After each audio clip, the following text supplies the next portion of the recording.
உயர்த்தி சொல்லும். ஹல்லேலூயா. கர்த்தர் நல்லவர், அவருடைய கிருபை என்றும் உள்ளது. ஆமென். இந்த நாளில் நேரடியாக பைபிள் ஸ்டடியில் கலந்து கொண்டிருக்கிற ஒவ்வொரு தேவ பிள்ளைகளையும், ஆன்லைனில் எங்களோடு இணைந்திருக்கிற ஒவ்வொரு தேவ பிள்ளைகளையும் இயேசுவின் நாமத்தினால நாங்கள் வரவேற்கிறோம். இந்த நாளிலே கர்த்தருடைய வார்த்தையை தியானிப்பதற்காக வாஞ்சையுள்ள இருதயத்தோடு வந்திருக்கிற ஒவ்வொரு மாணவனையும் மாணவியையும், வேதாகம ஸ்டூடெண்ட்ஸையும் ஆண்டவருடைய பரிசுத்த ஆவியானவர் இன்னைக்கு போஷிப்பதற்காக அவர் ஆயத்தமாக இருக்கிறாரு. நம்ம கற்றுக்கொள்வதற்கு ஆயத்தமாக வருவது மாத்திரம் இல்லை, கற்றுக்கொள்ளுகிற நேரத்தில் கவனத்தோடும் வாஞ்சையோடும் ஒரு இன்ட்ரெஸ்ட் அதிகரித்து நீங்கள் இங்கே அமர்ந்து இந்த வார்த்தைகளை கேட்கும் பொழுது கண்டிப்பாக அது உங்களுக்கு பயனுள்ள வார்த்தைகளாக மாறும். It will become useful. சும்மா பைபிள் ஸ்டடியில் கலந்து கொண்டு ஏதோ புரியாத ஏதோ 2-3 வாசித்துக்கிட்டு ஒன்றும் புரியாத மாதிரி பேசிட்டு போகிறது வேஸ்ட், வீண். பட் ஆனால் இங்கே பேசப்படுகிற வார்த்தைகளை எப்படி ப்ராக்டிக்கலி உங்களுக்கு நீங்கள் அப்ளை பண்ணிக்க முடியும். அதனால தான் நான் அப்பப்போ இந்த கிரேக்க வார்த்தைகள், எபிரேய வார்த்தைகள்லாம் சொல்லும் போது அந்த வார்த்தையை சொல்லிட்டு அதோடு நிப்பாட்டிடுறேன். அதனுடைய அர்த்தத்தை உங்களுக்கு நான் என்ன செய்கிறேன், விவரித்து சொல்கிறேன். அந்த வார்த்தையை நம்ம தியானிக்கணும்னா அது நமக்கு தேவையில்லாதது. பட் ஆனால் அந்த வார்த்தை என்ன சொல்லுது, அது நம்மளுடைய வாழ்க்கையில் எப்படி அப்ளை ஆகுது அப்படின்றத நம்ம கற்றுக்கொண்டோன்னா, அதை நம்முடைய வாழ்க்கையில் அப்ளை பண்ண கற்றுக்கொண்டோன்னா பைபிள் ஸ்டடி நமக்கு பயனுள்ள பைபிள் ஸ்டடியாக இருக்கும். ஹல்லேலூயா. ஓகே, ஸோ இந்த நாளிலே கர்த்தருடைய வார்த்தையை நம்ம தியானிப்போம். பிள்ளைகளை பெற்றோர் ரொம்ப கஷ்டப்பட்டு தவம் இருந்தெல்லாம் பெற்கிறாங்க பிள்ளைகளை, இல்லையா? ஆண்கள் எதுவும் கஷ்டப்படுறதில்ல, பட் எல்லா கஷ்டங்களும் யாருக்கு? பெண்களுக்கு தான், இல்லையா? அந்த பிள்ளைகளை நல்லா கஷ்டப்பட்டு பெற்று அந்த குழந்தை இந்த பூமிக்கு வந்த உடனே, இந்த உலகத்தில் வந்த உடனே பெற்றோர் அந்த குழந்தை என்ன செய்யணும்னு விரும்புவாங்க, அந்த குழந்தை என்ன ஆகணும்னு விரும்புவாங்க. பிற்காலத்தில் அதாகணும் இதாகணும் போலீஸ் ஆகணும், அது ஓகே. ஆனால் அது ஆகணும்னா பிறந்த நாள்லேருந்து அந்த ஸ்டேஜ் வரைக்கும் அந்த குழந்தை என்ன ஆகணும்? ஹெல்த்தியாக இருக்கணும், வளரணும், இல்லையா? வளரலைன்னா போலீஸ் ஆக முடியாது, வளரலைன்னா ஊழியக்கார ஆக முடியாது, வளரலைன்னா நீங்கள் கனவு காண்கிற வேலைகளை உங்கள் பிள்ளைங்க என்ன செய்ய முடியாது. So they have to grow. போன பைபிள் ஸ்டடி, அதுக்கு முந்தின பைபிள் ஸ்டடி நம்ம ஸ்பிரிச்சுவல் க்ரோத்தில் இருந்து கற்றுக்கொண்டோம், இல்லையா? அப்போ அதில் உங்களுக்கு நான் சொன்னேன், பிறந்த குழந்தை வளரவே இல்லைன்னா, இல்லையா, பிறந்த குழந்தை 40 வயசுலையும் குழந்தை மாதிரியே இருந்தால் எப்படி இருக்கும்? நல்லா இருக்குமா? யோசிங்களேன், ஒரு குடும்பத்தில் ஒரு பெற்றோருக்கு ஒரு குழந்தை பிறந்து அந்த குழந்தைக்கு 30வது பர்த்டே கொண்டாடுறாங்க. எத்தனாவது பர்த்டே சொல்லுங்க? எத்தனாவது பர்த்டே? 30வது பர்த்டே. அந்த குழந்தைக்கு ஃபர்ஸ்ட் பர்த்டே எப்படி கொண்டாடினாங்களோ அதே மாதிரி 30வது பர்த்டேயும் கொண்டாடினா, அதாவது எப்படி புரிய வைக்கிறேன்னு கவனிங்க. அதே மாதிரி கார்டு அடிச்சு, அதே மாதிரி பெரிய கொண்டாட்டங்களெல்லாம் பண்ணி எல்லாரையும் ஒரே கூப்பிட்டு இந்த 30வது பர்த்டே அந்த குழந்தைய பார்த்தா அந்த குழந்தை இன்னும் டயப்பர்ல இருக்குது. என்னத்துல இருக்குது? இன்னும் டயப்பர்ல தான் இருக்குது. அந்த குழந்தை கையில பால் பாட்டிலோட உட்காந்துட்டு இருக்குது. எத்தனாவது பர்த்டே? ஹாப்பி பர்த்டே அப்படின்னு சொன்னா அந்த சொல்ற பர்த்டே விஷ கூட அந்த குழந்தை பெற்றுக்கொள்ள முடியாம ஒரு மாதிரி கையை வாயில சப்பிக்கிட்டான்னு பார்த்துக்கிட்டு இருந்தா, அந்த 30வது பர்த்டேல பெற்றோருக்கு சந்தோஷ மகிழ்ச்சி இருக்குமா, இல்லை கண்ணீரும் வேதனையும் இருக்குமா? புரியுதா உங்களுக்கு? 30வது பிறந்த நாள்ல குழந்தை, 30வது பிறந்த நாள்ல அதுக்கு ஏற்ற வயசுக்கு ஏற்ற வளர்ச்சி, வயசுக்கு ஏற்ற முதிர்ச்சி, அந்த வயசுக்கு ஏற்ற நடத்தை, அந்த வயசுக்கு ஏற்ற பாவனைகள், அந்த வயசுக்கு ஏற்ற மாதிரி இருக்கணும், இல்லையா? 30வது பர்த்டே 40வது பர்த்டேலையும் இன்னும் டயப்பரை மாட்டிக்கிட்டு விரல சப்பிக்கிட்டு பாலை குடிச்சிக்கிட்டு உட்காந்தா குடும்பத்துக்கு, அப்பா அம்மாவுக்கு சந்தோஷம் இருக்காது, கண்ணீரும் வேதனையும் இருக்கும். கவனிங்க, நிறைய கிறிஸ்தவங்க ஆவிக்குரிய வாழ்க்கையில வளரலன்னா, நிறைய கிறிஸ்தவங்க ஆவிக்குரிய வாழ்க்கையில முதிர்ச்சி அடையலைன்னா, அந்த கிறிஸ்தவங்களுடைய தகப்பன் ஆகிய பரம தகப்பனுக்கும் இதே வலி தான் உண்டாகும், இதே வேதனை தான் உண்டாகும். அவங்க பிறந்த நாள்ல இருந்து, அவங்க ரட்சிக்கப்பட்ட நாள்ல இருந்து, அவங்க மீண்டும் நான் என்னுடைய குடும்பத்துல அவங்கள தத்தெடுத்த நாள்ல இருந்து இந்த நாள் வரைக்கும் இவன் இன்னும் என்ன செய்யல, வளரலையே, இன்னும் டயப்பரை மாட்டிட்டு உட்காந்துட்டு இருக்கானே, இன்னும் பாலை குடிச்சுக்கிட்டு உட்காந்துட்டு இருக்கிறானே அப்படின்ற அதே மனவேதனை யாருக்கு உண்டாகும்? நம்முடைய பரம தகப்பன். கவனிங்க, இந்த மாலை வேளையில நான் என்ன சொல்ல விரும்புறேன்னா, நிறைய கிறிஸ்தவங்க ஆவிக்குரிய குழந்தைகளா தான் இருக்கிறாங்க. யாரா தான் இருக்கிறாங்க சொல்லுங்க? ஆவிக்குரிய குழந்தைகளா, ஸ்பிரிச்சுவலி இம்மெச்சூர். ஆவிக்குரிய குழந்தைகளா இருக்கிறாங்க, ஸ்பிரிச்சுவல் இன்ஃபென்ட்ஸ். அந்த ஸ்பிரிச்சுவல் இன்ஃபென்ட்ஸ் வந்து ஒரு மெச்சூர் பிலீவர் ஆஃப் கிரைஸ்ட், ஒரு மெச்சூர் டிசைபிள் ஆஃப் கிரைஸ்டா மாறுவதற்கு எல்லா தடைகளையும் அவங்களுடைய வாழ்க்கையில தாங்களே அனுமதிச்சு இன்னும் என்ன செஞ்சுட்டு இருக்கிறாங்க? ஆவிக்குரிய வாழ்க்கையில குழந்தைகளா தான் உட்கார்ந்துட்டு இருக்கிறாங்களே தவிர ஆண்டவருடைய பார்வையில தகப்பன் அவங்களை குறிச்சு சந்தோஷப்பட்டு விரும்பக்கூடிய நிலைமையில அவங்க என்ன செய்யல, அவங்க இன்னும் வளரல. இந்த வார்த்தையை எழுதிக்காங்க, spiritual immaturity blocks the flow of God's power in your life. ஆவிக்குரிய முதிர்ச்சியற்ற தன்மை உங்களுடைய வாழ்க்கையில் தேவனுடைய வல்லமைக்கு தடையா நிக்குது. உங்களுடைய வாழ்க்கைக்கு என்னவா இருக்குது? அது தடையா இருக்குது. எதற்கு தடையா இருக்குது? தேவனுடைய வல்லமைக்கும் தேவனுடைய கிரியைக்கும் ஆவிக்குரிய முதிர்ச்சியற்ற தன்மை உங்களுக்கு என்னவா இருக்குது? அது தடையா இருக்குது. அதை மறந்துடாதீங்க. But maturity in Christ opens the door. ஆனா ஆவிக்குரிய வாழ்க்கையில கிறிஸ்துவுக்குள்ள நீங்க முதிர்ந்தவர்களா இருந்தீங்கன்னா அந்த முதிர்ச்சி உங்களுடைய வாழ்க்கையில ஒரு திறவுகோல், ஒரு கதவு என்ன செய்யும்? அது திறந்து விடும். ஆண்டவருடைய அற்புதங்கள், ஆண்டவருடைய சத்தம், ஆண்டவருடைய அதிசயங்கள், ஆண்டவருடைய வழி நடத்துதல், ஆண்டவருடைய ராஜ்யம் முன்னேறி செல்வதற்கு உங்களை கொண்டு ஆண்டவர் என்னென்ன காரியங்களை செய்ய விரும்புகிறாரோ அதற்குரிய தைரியம், போல்ட்னஸ், ஆவிக்குரிய முதிர்ச்சி அப்படின்ற கதவு என்ன செய்யும்? திறந்து விடும். எத்தனை பேர் விசுவாசிக்கிறீங்க? ஹல்லேலூயா. ஆவிக்குரிய முதிர்ச்சியற்ற தன்மை தேவனுடைய வல்லமையை தடுக்கும். ஆவிக்குரிய முதிர்ச்சி தேவனுடைய வல்லமை உங்களுடைய வாழ்க்கையில செயல்படும்படியாக கதவை என்ன செய்யும்? திறந்து விடும். ஹல்லேலூயா. அப்படி அந்த கதவை திறந்தாதான் பரிசுத்த ஆவியானவர் உங்க மூலமாகவும் என் மூலமாகவும் செயல்பட முடியும், கிரியை செய்யப்படும். We need the Holy Spirit to move through us. ஆவிக்குரிய வாழ்க்கைனா சும்மா அப்படியே நடந்துட்டு போறது ஆவிக்குரிய வாழ்க்கை இல்ல. நடக்கணும். ஆனா உள்ளுக்குள்ள பரிசுத்த ஆவியானவர் நம்மள என்ன செய்யணும்? நடத்தணும். இல்லையா? இதுதானே மாம்பெரும் வாஞ்சையா இருக்கணும். நமக்கு இங்க இருக்கிற ஒவ்வொருத்தருக்கும் அதுதானே வாஞ்சையா இருக்கணும். ஆண்டவரே நான் பேசணும், ஆனா பேசுறது உள்ள இருந்து யாரா இருக்கணும்? உம்முடைய வார்த்தையா இருக்கணும். நான் செயல்படணும், ஆனா உள்ளுக்குள்ள இருந்து பரிசுத்த ஆவியானவர் என்ன பண்ணணும்? செயல்படுத்தணும். ஆனா இன்னைக்கு நிறைய கிறிஸ்தவங்க என்ன செய்யறாங்க? உள்ளுக்குள்ள ஆவியானவர் இல்லாததுனால அற்பமான விதத்துல, அதாவது என்னது, சில்லி சொல்லுவோம் இல்லையா, சில்லி ரீசன் சொல்லுவோம். அந்த மாதிரி இன்னைக்கு, அதாவது தமிழ்ல சில்ற அப்படின்வாங்க. இன்னைக்கு நிறைய பேரு உள்ள பரிசுத்த ஆவியானவரை நமக்குள்ள அனுமதிச்சு அவர் செயல்படும்படியாக நம்ம விடாதது நிமித்தம் நம்முடைய பேச்சு சில்லறத்தனமா இருக்கு, நம்முடைய யோசனை சில்லறத்தனமா இருக்கு, நம்முடைய செயல்கள் எப்படியா இருக்குது? சில்லறத்தனமா இருக்குது. இன்னும் புரியுற வார்த்தையில சொன்னா 30, 40, 50 வயசா இருக்கும். ஆனா என்ன, தேவனுடைய பார்வையில் எப்படி நடந்துகிட்டு இருப்போம்? டயப்பரை மாட்டிக்கிட்டு, விரல்ல எடுத்து சப்பிக்கிட்டு, இல்லையா? இந்த காட்சியை உங்க முன்னாடி நான் கொண்டு வர விரும்புகிறேன். இன்னைக்கு இதை கவனிச்சு பாருங்க. நிறைய பேரு நம்ம இன்னைக்கு செஞ்சுட்டு இருக்கிற காரியம் ஆவிக்குரிய முதிர்ச்சி இல்லாதது நிமித்தம் தான் முறுக்கிக்கிட்டு, ஆவிக்குரிய முதிர்ச்சி இல்லாததுனாலதான் கோவப்பட்டுக்கிட்டு, ஆவிக்குரிய முதிர்ச்சி இல்லாததுனாலதான் அற்பத்தனமா நான் இதுல வர மாட்டேன், நான் அதுல கலந்து கொள்ள மாட்டேன், நான் இதை செய்ய மாட்டேன். ஏன்? வெளியில நீங்க என்ன வேணாலும் போய் சொல்லிடலாம், வெளியில யார வேணாலும் என்ன செஞ்சிடலாம்? ஏமாத்திரலாம், வெளியில என்ன கூட ஏமாத்திரலாம். ஆனா உள்ளுக்குள்ள ஆண்டவர் பார்க்கிறார் உங்களுடைய செயலையும், உங்களுடைய எண்ணங்களையும், உங்களுடைய கிரியைகளையும்.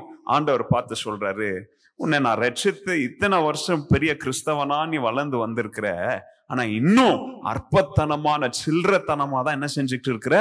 யோசித்துக்கிட்டு இருக்கிற. அதன் காரணம் என்ன தெரியுங்களா? நீங்க நினைக்கிறீங்க நாவிக்குரிய வாழ்க்கையில வளர்றேன். இல்ல, வளரல. நீங்க நினைக்கிறீங்க நாவிக்குரிய வாழ்க்கையில முதிர்ச்சி அடையிறேன். இல்ல, நம்ம என்ன செய்யல? நம்ம முதிர்ச்சி அடையல. யாரெல்லாம் உங்களுடைய வாழ்க்கையில பரிசுத்த ஆவியானவரை செயல்படுத்த விடுறீங்களோ, இன்னைக்கு நம்ம பாடத்தின் ஆரம்பத்திலே நான் சொல்லிடுறேன், யாரெல்லாம் உங்களுடைய வாழ்க்கையில பரிசுத்த ஆவியானவரை உங்க வாழ்க்கையில செயல்படுத்த அனுமதிக்கிறீங்களோ, நீங்க தான் ஆவிக்குரிய வாழ்க்கையில முதிர்ச்சி அடைய முடியும். முதிர்ச்சி என்ன செய்ய முடியும்? அடைய முடியும். புரியுதா உங்களுக்கு? If you permit the Holy Spirit to work in your life, you are on a path to spiritual maturity. ஏன் ஆண்டவர் சொல்லிட்டார், அற்பமான காரியங்களுக்கு குறித்து, ஆவிக்குரிய வளர்ச்சியை குறித்து சொல்ல. கவனிங்க, அற்பமான காரியத்தை கூட வச்சுக்காங்களேன், மீனியல் திங்ஸ், உங்களுடைய வாழ்க்கையின் அனுதின வாழ்க்கையில, அத ஆவிக்குரிய வாழ்க்கையிலையும் ஆண்டவர் அதை ரிலேட் பண்றாரு. கொஞ்சத்துல உண்மையா இருக்கிறவனை நம்பிதான் ஆண்டவர் என்ன செய்வாரு? அநேகத்துல, கொஞ்சத்துல டிஸ்ஆனஸ்டா இருந்தா என்ன செய்ய மாட்டாரு? நீங்க பெரிய பொறுப்புகளை உங்ககிட்ட என்ன பண்ண மாட்டாரு? தர மாட்டார். சின்ன பொறுப்புகளை கொடுத்தா, அது சின்ன பொறுப்பா இருந்தாலும் அது ஆண்டவருக்காக, ராஜ்யத்திற்காக அப்படின்னு சொல்லி அற்பமா யோசிக்கலன்னா, அந்த சின்ன பொறுப்பை கொடுக்கிறார் பாருங்க ஆண்டவரு, அத நிமித்தம் உங்களுக்கு பெரிய பொறுப்புகளை ராஜ்ய பணியில தருவார். ஆனா சின்ன பொறுப்புகளே உங்களால செய்ய முடியல. என்னது சின்ன பொறுப்புகள்? ஏன் உங்களுக்கு சின்ன பொறுப்புகளை செய்ய முடியல தெரியுமா? ஏன்னா மாம்சம் அங்க ஒரு பாராட்டு எதிர்பார்க்குது. மாம்சம் ஒரு அப்ரிசியேஷன் என்ன செய்தாங்க? எதிர்பார்க்குது. மாம்சம் ஏதோ ஒரு ஆதாயத்தை என்ன செய்தாங்க? எதிர்பார்க்குது. ஆனா ஆவிக்குரிய வாழ்க்கையில வளர்றவங்க, முதிர்ச்சி அடைகிறவங்க மாம்சத்துல எதையும் என்ன செய்ய மாட்டாங்க? எதிர்பார்க்க மாட்டாங்க. ஏன்னா மாம்சத்துல அவங்களுக்கு தெரியும், இதெல்லாம் வீண். இன்னைக்கு இதே நாக்கு என்ன புகழ்ற இதே நாவு நாளைக்கு என்ன செய்யும்? தூஷிக்கும். ஆவிக்குரிய முதிர்ச்சியின்மையை குறித்து நம்ம பார்க்க போறோம். அன்னைக்கு ஆவிக்குரிய வளர்ச்சியை பார்த்தோம், இன்னைக்கு ஆவிக்குரிய முதிர்ச்சிய வருகிற வாரங்கள்ல நேரம் இருந்தா நம்ம பார்ப்போம். பட் இன்னைக்கு ஆவிக்குரிய முதிர்ச்சியின்மை, immaturity, spiritual immaturity, அதை குறிச்சு நம்ம இன்னைக்கு பார்க்க போறோம். டாக்டர்கிட்ட போன உடனே கேட்பாங்க, என்னங்க உங்களுக்கு பிரச்சனை? நான் லாஸ்ட் வீக்ல இருந்து 3 டேஸா டாக்டர்கிட்ட போயிட்டு இருக்கிறேன். சிலுவை தியான கூட்டம் அன்னைக்கு அன்னையில இருந்து இன்னைக்கு வரைக்கும் 3 டேஸா எவ்ரி டே டாக்டர்கிட்ட போயிட்டே இருக்கிறேன்.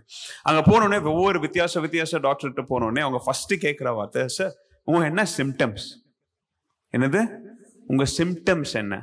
இல்லையா? அவன் தான் நல்ல டாக்டர். போன உடனே உட்காந்த உடனே பேப்பர் எடுத்து எழுதி இருந்தா போ அப்படின்றானா, அவன் திருட்டு போயவன். ஏன்னா அவனுக்கும் மெடிக்கல் ஸ்டோருக்கும் லிங்க் இருக்கும். அதனால அங்க இருக்கிற மாத்திரை என்னன்னு கேட்பாங்க. அதை தான் கரெக்டா பிரிஸ்கிரைப் பண்ணிட்டு சொல்லுவான், இது வெளியிலலாம் உங்களுக்கு கிடைக்காது, இங்கதான் வாங்கணும். சிம்டம்ஸ் 3 நாளும் கேட்கறாங்க, என்ன அங்க சிம்டம்ஸ் உங்களுக்கு? அதனால இன்னைக்கு அந்த 3 நாள் அந்த வார்த்தையை கேட்கிறேன் பார்த்தீங்களா, அதனால அந்த வேர்டை எடுத்து இன்னைக்கு என்னுடைய பைபிள் ஸ்டடியில நான் யூஸ் பண்ணிக்கிட்டேன். The symptoms of spiritual immaturity என்ற தலைப்புல இன்னைக்கு என்ன செய்ய போறோம்? நாம தியானிக்க போறோம். ஆவிக்குரிய முதிர்ச்சியின்மையின் அறிகுறிகள் என்ன? நிறைய இருக்கு, எக்கச்சக்கமா இருக்கு. பட் இன்னைக்கு நம்ம நேரத்திற்குள்ள எத்தனை தியானிக்க முடியும்னு பார்ப்போம். எபிரேயர் புஸ்தகத்தை எழுதினது யாரு அப்படின்னு சொல்லி நிறைய பேர் மண்டைய குழப்பிக்கிட்டு இருக்கிறாங்க. பட் நான் 2 வாரத்துக்கு முன்னாடி உங்கள்கிட்ட ரொம்ப திட்டவட்டமா நான் என்ன நம்புறேன் அப்படின்றத சொல்லிட்டேன். யாரு எழுதினாத? பவுல் எழுதினார். நிறைய பேர் நினைக்கிறாங்க பவுல் எழுதியிருக்கலாம், நிறைய பேர் நினைக்கிறாங்க 1 நூற்றாண்டு திருச்சபையின் ஒரு தலைவர் எழுதியிருக்கலாம், அல்லது பவுலுடைய பேர் சொல்லப்படாத ஒரு சீஷன் எழுதியிருக்கலாம், அல்லது அப்போலோ எழுதியிருக்கலாம். நிறைய பேர் என்னென்னவோ சொல்றாங்க. கவனிங்க, தி ஆத்தர் ஆஃப் ஹீப்ரூஸ், எபிரேயர் புஸ்தகத்தை எழுதின. இன்னைக்கு நம்ம இதை தியானிக்க போறது நிமித்தம் இன்னைக்கு நான் எபிரேயர் புஸ்தகத்தின் ஒரு பேக்ரவுண்ட் உங்களுக்கு நான் கொடுக்க மாட்டேன். வேற எப்பயாவது எபிரேயரை குறித்து நம்ம தியானிக்கும் போது என்ன செய்வோம்? நம்ம அதுல இருக்கிற அந்த பில்லர்ஸ், அதோடைய தீம்ஸ், அதோடைய இம்பார்ட்டன்ட் ஆஸ்பெக்ட்ஸ் அதெல்லாம் இன்னொரு நாள் உங்களுக்கு சொல்றேன். இன்னைக்கு நம்ம நேரடியாக எபிரேயர் புஸ்தகத்துக்குள்ள போவோம். இந்த எபிரேயர் புஸ்தகத்தை எழுதுகிற அப்போஸ்தலனாகிய பவுல், நான் என்னுடைய பார்வையில, என்னுடைய ஞானத்தின்படி, அவர் ஆவிக்குரியவர்களை அவங்களுடைய ஆவிக்குரிய வளர்ச்சியில அவங்க தடைப்பட்டு இருக்கிறாங்க அப்படின்றத ரொம்ப ரொம்ப கோபத்தோடு என்ன செய்யறாரு? எழுதுறார். அவர் என்ன சொல்றாரு? அந்த கோபத்தின் உச்சகட்டம் எப்படின்னா, அவர் சொல்றாரு, நீங்கெல்லாம் யாரா இருக்கணும்? இப்ப நீங்க டீச்சர்ஸ், போதகர்களா இருக்கணும். நீங்களாம் ப்ரொஃபஸர்ஸா இருக்க வேண்டியவங்க, ஆனா யாரா உட்காந்துட்டு இருக்கிறீங்க? இன்னும் மாணவர்களா, ஸ்டூடெண்ட்ஸா, குழந்தைங்களா என்ன பண்ணிட்டு இருக்கிறீங்க? உட்காந்துட்டு இருக்கிறீங்க. உங்களுக்கெல்லாம் கொடுக்கப்பட்ட வேத அறிவு, உங்களுக்கெல்லாம் கொடுக்கப்பட்ட வேத போதனைகள் எந்த லெவல்ல இருக்கு? நீங்கெல்லாம் போஸ்ட் கிராஜுவேட் PhD லெவல்ல நீங்க என்ன செய்யணும்? நீங்க பேப்பர் படிச்சு எழுதணும். ஆனா இன்னும் அங்க என்ன பண்ணிட்டு இருக்கிறீங்க? உட்காந்து ABCDன்னு உட்காந்து என்ன பண்ணிட்டு இருக்கிறீங்க? படிச்சுக்கிட்டு இருக்கிறீங்க. யார பார்த்து சொல்றாரு? கவனிங்க. ஆவிக்குரிய விசுவாசிகளை. யார குறித்து? ஆவிக்குரிய விசுவாசிகளை குறித்தும், இரண்டாவது யூதர்களையும், மூன்றாவது யூதர்கள் அல்லாத இருந்து யூதர்களுடைய மனம் திரும்புதலை பார்த்து, அதாவது ஜூவிஷ் கான்வர்ட்ஸை பார்த்து, ஏன்பா இவனே மனம் திரும்பினானா நாமெல்லாம் எம்மாத்திரம் அப்படின்னு சொல்லி அப்போஸ்தலர்களுடைய ஊழியத்தின் பலனாக அப்படி மனம் மாற்றப்பட்டவங்க என்ன செய்யறாங்க? இன்னைக்கு திருச்சபைக்குள்ள ஆவிக்குரியவர்கள் என்ன செஞ்சுட்டு இருக்கிறாங்க? உட்காந்து, அதாவது இன்னும் புரியுற வார்த்தையில சொன்னா, உங்களையும் என்ன மாதிரி இங்க கிறிஸ்தவ குடும்பத்துல இருக்கிறவங்க இருக்கிறோம், கிறிஸ்தவ குடும்பத்துல இல்லாதவங்க இருக்கிறோம், மத்த மதத்துல இருக்கிறவங்க, ஒரு மிக்ஸ்டு கிரௌடா இங்க உட்காந்துட்டு இருக்கிறோம். ஆனா என்ன பேர்ல உட்காந்துட்டு இருக்கிறோம்? விசுவாசிகளின் பேர்ல தானே உட்காந்துட்டு இருக்கிறோம். அவங்களுக்கு அங்க எழுதுறார். அவங்க அந்த முதலாவது ஹீப்ரூஸ் சாப்டர் 1ல இருந்து நீங்க போனீங்கன்னா, அவங்க எல்லாம் துன்பப்படுத்தப்படுகிறாங்க. அவங்களுடைய விசுவாசத்திற்காக என்ன செய்யப்படுத்தப்படுகிறாங்க? துன்பப்படுத்தப்படுகிறாங்க. அப்போ அந்த துன்பப்படுத்தப்படுகிற சூழ்நிலையில விசுவாசிகளா, யார் சொல்லுங்க? விசுவாசிகளா, அதாவது நல்லா ரூட்ஸ் வேர்கள் நல்லா ஆழமா போய் வேர் பிடிக்கப்பட்ட மரங்களை போல நின்ற கிறிஸ்தவர்கள் துன்பப்படுத்தப்படும் போது அவங்க என்ன பண்ணாங்க தெரியுமா? மாய்மால வாழ்க்கை வாழ ஆரம்பிச்சாங்க. அதாவது வீட்டை விட்டு வெளியில போகும்போது பட்டையும் பொட்டியும் போட்டு போறது, சர்ச்சைக்கு வரும்போது எல்லாத்தையும் என்ன செய்யறது? அழிச்சிட்டு வர்றது. வீடு விட்டு வெளியில வேலைக்கு போகும்போது அது இது அந்த எல்லாத்தையும் ஊருக்கு ஏத்த மாதிரி வேஷம் போட்டு போறது. ஞாயிற்றுக்கிழமை சபைக்கு வரும்போது வெள்ளச்சாலையை கட்டிட்டு வர்றது, வெள்ளை சட்டையும் கட்டிட்டு போட்டு வர்றது. ஏன் அவங்கள மாத்திரம் கூப்பிட்டான்னு சொல்லணும்? இப்படி வாழ ஆரம்பிச்சாங்க. எதை நிமித்தம்? பயந்துகிட்டு. எதுக்கு பயந்துகிட்டு? துன்பத்துக்கு. அது வெர்பல் அபியூஸா இருக்கலாம், கேலியா இருக்கலாம், கிண்டலா இருக்கலாம், வேலையை விட்டு தூக்குறதா இருக்கலாம், அல்லது இன்னும் எக்ஸ்ட்ரீம் லெவல்ல கொண்டு போய் சிறை அடைப்பா இருக்கலாம். What ever it may be, உங்களுடைய விசுவாசத்திற்காக சொல்லுங்க. எதுக்காக?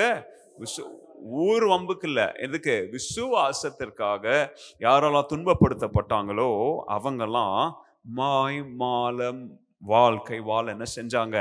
ஆரம்பிச்சாங்க. இன்னும் ஒரு சிலர் என்ன பிளான் பண்ணாங்க? எபிரேயர் அந்த ஆடியன்ஸை பத்தி சொல்லிட்டு இருக்கிறேன். அவங்க என்ன பண்ண ஆரம்பிச்சாங்க? சரி போதும், இவ்வளவு நாள் நம்ம கிறிஸ்தவனா வாழ்ந்தது போதும், பழைய மதத்துக்கு என்ன செஞ்சிடலாம்? போயிடலாம். பழைய விக்கிரக ஆராதனைகளுக்கு என்ன செஞ்சிடலாம்? போயிடலாம் அப்படின்னு சொல்லி எல்லாரும் அப்படி என்ன செய்ய ஆரம்பிச்சாங்க? மாய்மால வாழ்க்கை இயேசுவை மறுதலிச்சுக்கிட்டு போயிட்டு இருக்கும் போது, கவனிங்க, ஆவிக்குரிய வாழ்க்கையில ஆவிக்குரிய வளர்ச்சியின் பாதை, ஆவிக்குரிய முதிர்ச்சியை நோக்கி பரிசுத்த ஆவியானவர் அவங்களுக்குள்ள கிரியை செய்த வேலையை துவங்கின அந்த நற்கிரியையில இவங்க தடையா மாறி ஒரு சில பேர் மாய்மால வாழ்க்கை ஆரம்பிச்சாங்க, ஒரு சில பேர் சைட் ட்ராக் ஆனாங்க, ஒரு சில பேர் பின்னோக்கி என்ன செய்ய போனாங்க? பின்மாற்றத்திற்குள்ள போனாங்க. சோ அப்போ இதெல்லாத்தையும் பார்த்து இந்த புஸ்தகத்தை எழுதுகிறவர் கோபம் கொண்டு, ஏன்னா இப்படி பண்றவங்க நீங்க புதிய விசுவாசிகளா இருந்தாலும் பரவாயில்ல, இப்படி பண்ணவங்க சபைக்கு ஒரு வாரம் வந்துட்டு போனவங்களா இருந்தாலும் பரவாயில்ல, இப்படி பண்றவங்க நீங்க திருச்சபைக்கு ஒரு 3 மாசம் வந்துட்டு போனவங்களா கூட இருந்தாலும் பரவாயில்ல, அல்லது இப்படி பண்றவங்க நீங்க சர்ச்சுக்கு கல்யாணத்துக்காக அதுக்காக இதுக்காக திருட்டுத்தனமா உள்ள வந்தவனா இருந்தாலும் பரவாயில்ல. ஆனா நீங்கெல்லாம் யாரு? விசுவாசிங்க. ஞானஸ்தானம் எடுத்து அநேக வருஷங்கள் நீங்க என்னது? நீங்க உங்களுடைய வேர்கள்லாம் பூமி ஆழமா கடந்து சென்று நீங்க மரத்தை நாட்டப்பட்ட மரத்தை போல நீங்க ஆவிக்குரிய வாழ்க்கையில் எழுந்தவங்க இன்னைக்கு அற்பத்தனமா என்ன செஞ்சுட்டு இருக்கிறீங்க?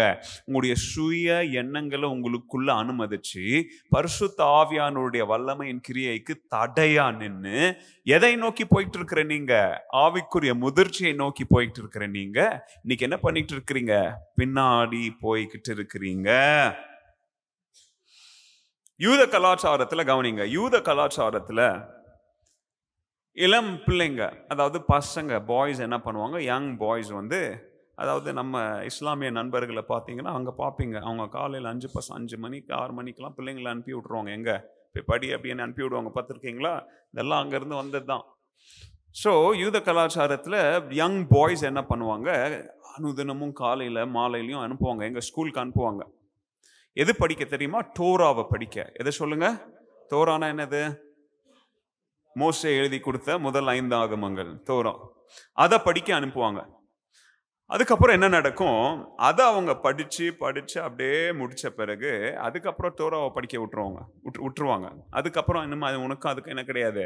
ஏன்னா அவன் சின்ன வயசுலேருந்து அதுக்கு ஃபவுண்டேஷனாக என்ன செஞ்சுருவாங்க, போட்டு அவன் கொஞ்சம் பெரியவன் ஆடணுன்னே அதுக்கப்புறமா மற்ற வேதாகமங்களை மற்ற புக்ஸ் என்ன செய்ய வைக்குவாங்க, ஆழமாக படிக்க வைக்குவாங்க. ப்ராஃபிட்ஸ் மேஜர் ப்ராஃபிட்ஸ் மைனாதி இது எல்லாத்தையும் என்ன செய்ய வைக்குவாங்க, படிக்க வைக்குவாங்க.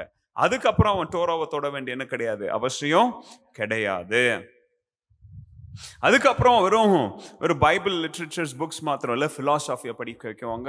மற்ற மதத்தினர் என்ன எழுதியிருக்கிறாங்க, இயேசுவை பற்றி, மேசியாவை பற்றி, யூத கலாச்சாரத்தை பற்றி என்னென்ன எழுதியிருக்காங்கன்னு சொல்லி ரொம்ப ஆழமாக என்ன செய்ய கற்றுக் கொடுக்குவாங்க. அதுக்கப்புறம் தோராவை தொடவே மாட்டாங்க அவங்க. ஏன்னா அதுக்கு போட வேண்டிய அஸ்திபாரத்தை என்ன செஞ்சாச்சு, போட்டாச்சு. இதை இந்த எக்ஸாம்பிளை ஞாபகம் வச்சுக்காங்க. ஏன்னா இந்த எக்ஸாம்பிள்ல இருந்து தான் பவுல் நமக்கு இன்னைக்கு சொல்லிக் கொடுக்குற இந்த வார்த்தைகளை பேஸ் பண்ணி எழுதுறார். அப்போ கவனிங்க. அப்போ அப்படி சொல்லிக்கிட்டு இருக்கும் போது நான் சொன்னேன், இந்த திடீர்னு ஒரு கோவப்பட்டு என்ன சொல்றாரு, நீங்களாம் இப்போ என்ன செய்யணும், நீங்களாம் போதகர்களாக இருக்கணும். ஆனால் இப்போ நீங்கள் யாராக இருக்கிறீங்க, பிள்ளைகளை போல பாலை குடிச்சிக்கிட்டு என்ன செய்றீங்க, உட்காந்துக்கிட்டு இருக்கிறீங்க. இதெல்லாம் எபிரேயர் 5வது அதிகாரத்தில் இருக்கு. நீங்க இதெல்லாம் பாருங்க, 5வது அதிகாரத்தில்.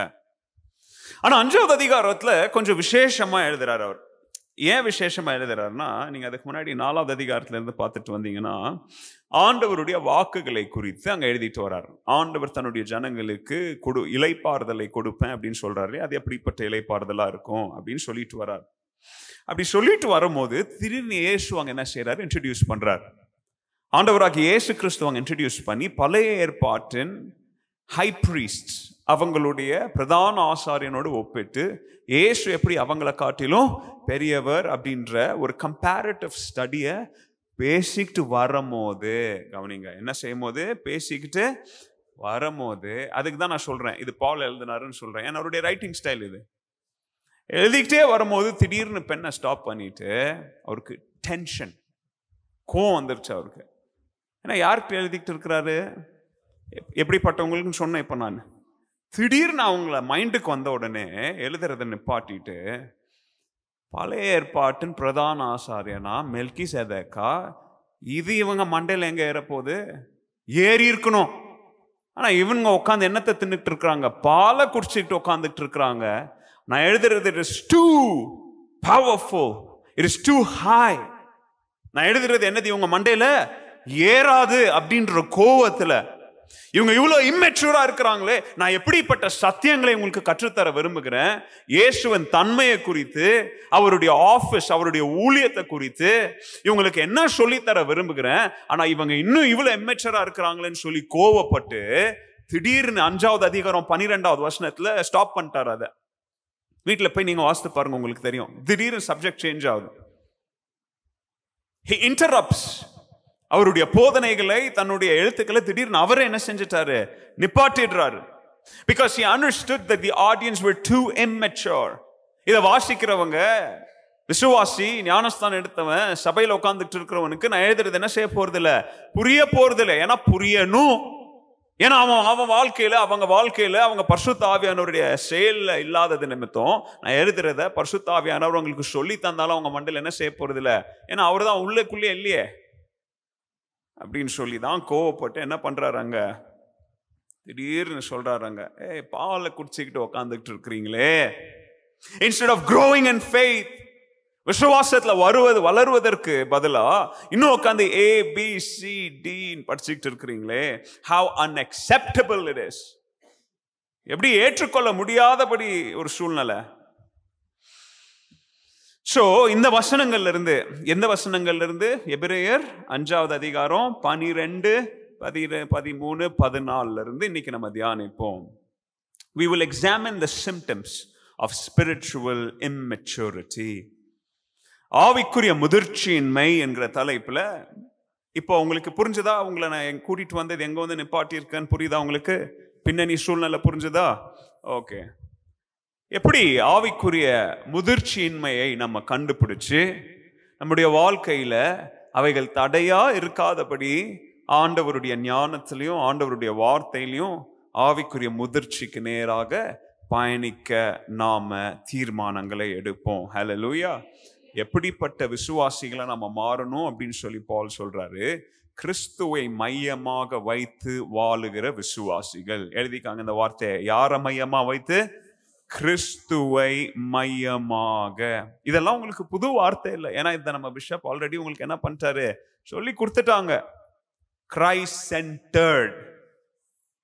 எப்படிப்பட்ட பிலீவர்ஸா இருக்கணும்? நாம கிரைஸ்ட் சென்டர்ட் பிலீவர்ஸா இருக்கணும். சொல்லுங்க எல்லாரும். Christ centred believers. சொல்லுங்க எல்லாரும். சொல்லுங்களேன். இயேசுவை மையமாக வைத்து வாழும் வாழ்க்கை அல்லது விசுவாசிகள். ஓகே. முதலாவது என்ன சிம்டம் இல்லையா? டாக்டர் கேட்கிறாங்க என்ன சிம்டம்? இந்த வசனங்கள்ல இருந்து நம்ம கற்றுக்கொள்ள வேண்டிய முதலாவது சிம்டம், ஆவிக்குரிய முதிர்ச்சியின்மையின் முதலாவது சிம்டம், a spiritual milk. என்ன மில்க் சொல்லுங்க? சும்மா மில்க் நான் சொல்ல. என்ன மில்க்? ஸ்பிரிச்சுவல் மில்க் டயட்ல இருக்கிறாங்க. எந்த டயட்ல இருக்கிறாங்க? புரியுதா இப்போ? எந்த டயட்ல இருக்கிறாங்க? ஸ்பிரிச்சுவல் மில்க் என்னும் டயட். ஆவிக்குரிய பால் என்னும் ஒரு உணவுல. அதுதான் டயட் அவங்களுக்கு. காலையிலயும் அந்த டயட், மதியானமும் அதான் டயட், நைட்லயும் அதான் டயட். 3 நேரமும் என்னதான் தின்னுட்டு இருக்காங்க? ஆவிக்குரிய பால், spiritual milk. Verse 12. You have been believers for so long. நீங்க இவ்வளோ காலமா விசுவாசிகளா இருக்கீங்க. இவ்வளோ காலமா நீங்க விசுவாசிகளா இருக்கிறது நிமித்தம் இப்போ நீங்க மத்தவங்களுக்கு என்ன செஞ்சுட்டு இருக்கணும்? போதிச்சுட்டு இருக்கணும். மத்தவங்களுக்கு நீங்க கத்து கொடுக்கணும். ஆனா அதுக்கு பதிலா இன்னும் யாரோ ஒருத்தர் நீங்க ரட்சிக்கப்பட்ட நாள்ல உங்களுக்கு வந்து எப்படி கத்து கொடுத்தாங்களோ அந்த மாதிரி வந்து உங்களுக்கு கர்த்தருடைய வார்த்தையை கத்து கொடுப்பதற்காக காத்துக்கிட்டு இருக்கிறீங்க. அந்த வசனத்தை உங்களுக்கு நான் விவரிச்சு சொல்லிட்டு இருக்கிறேன்.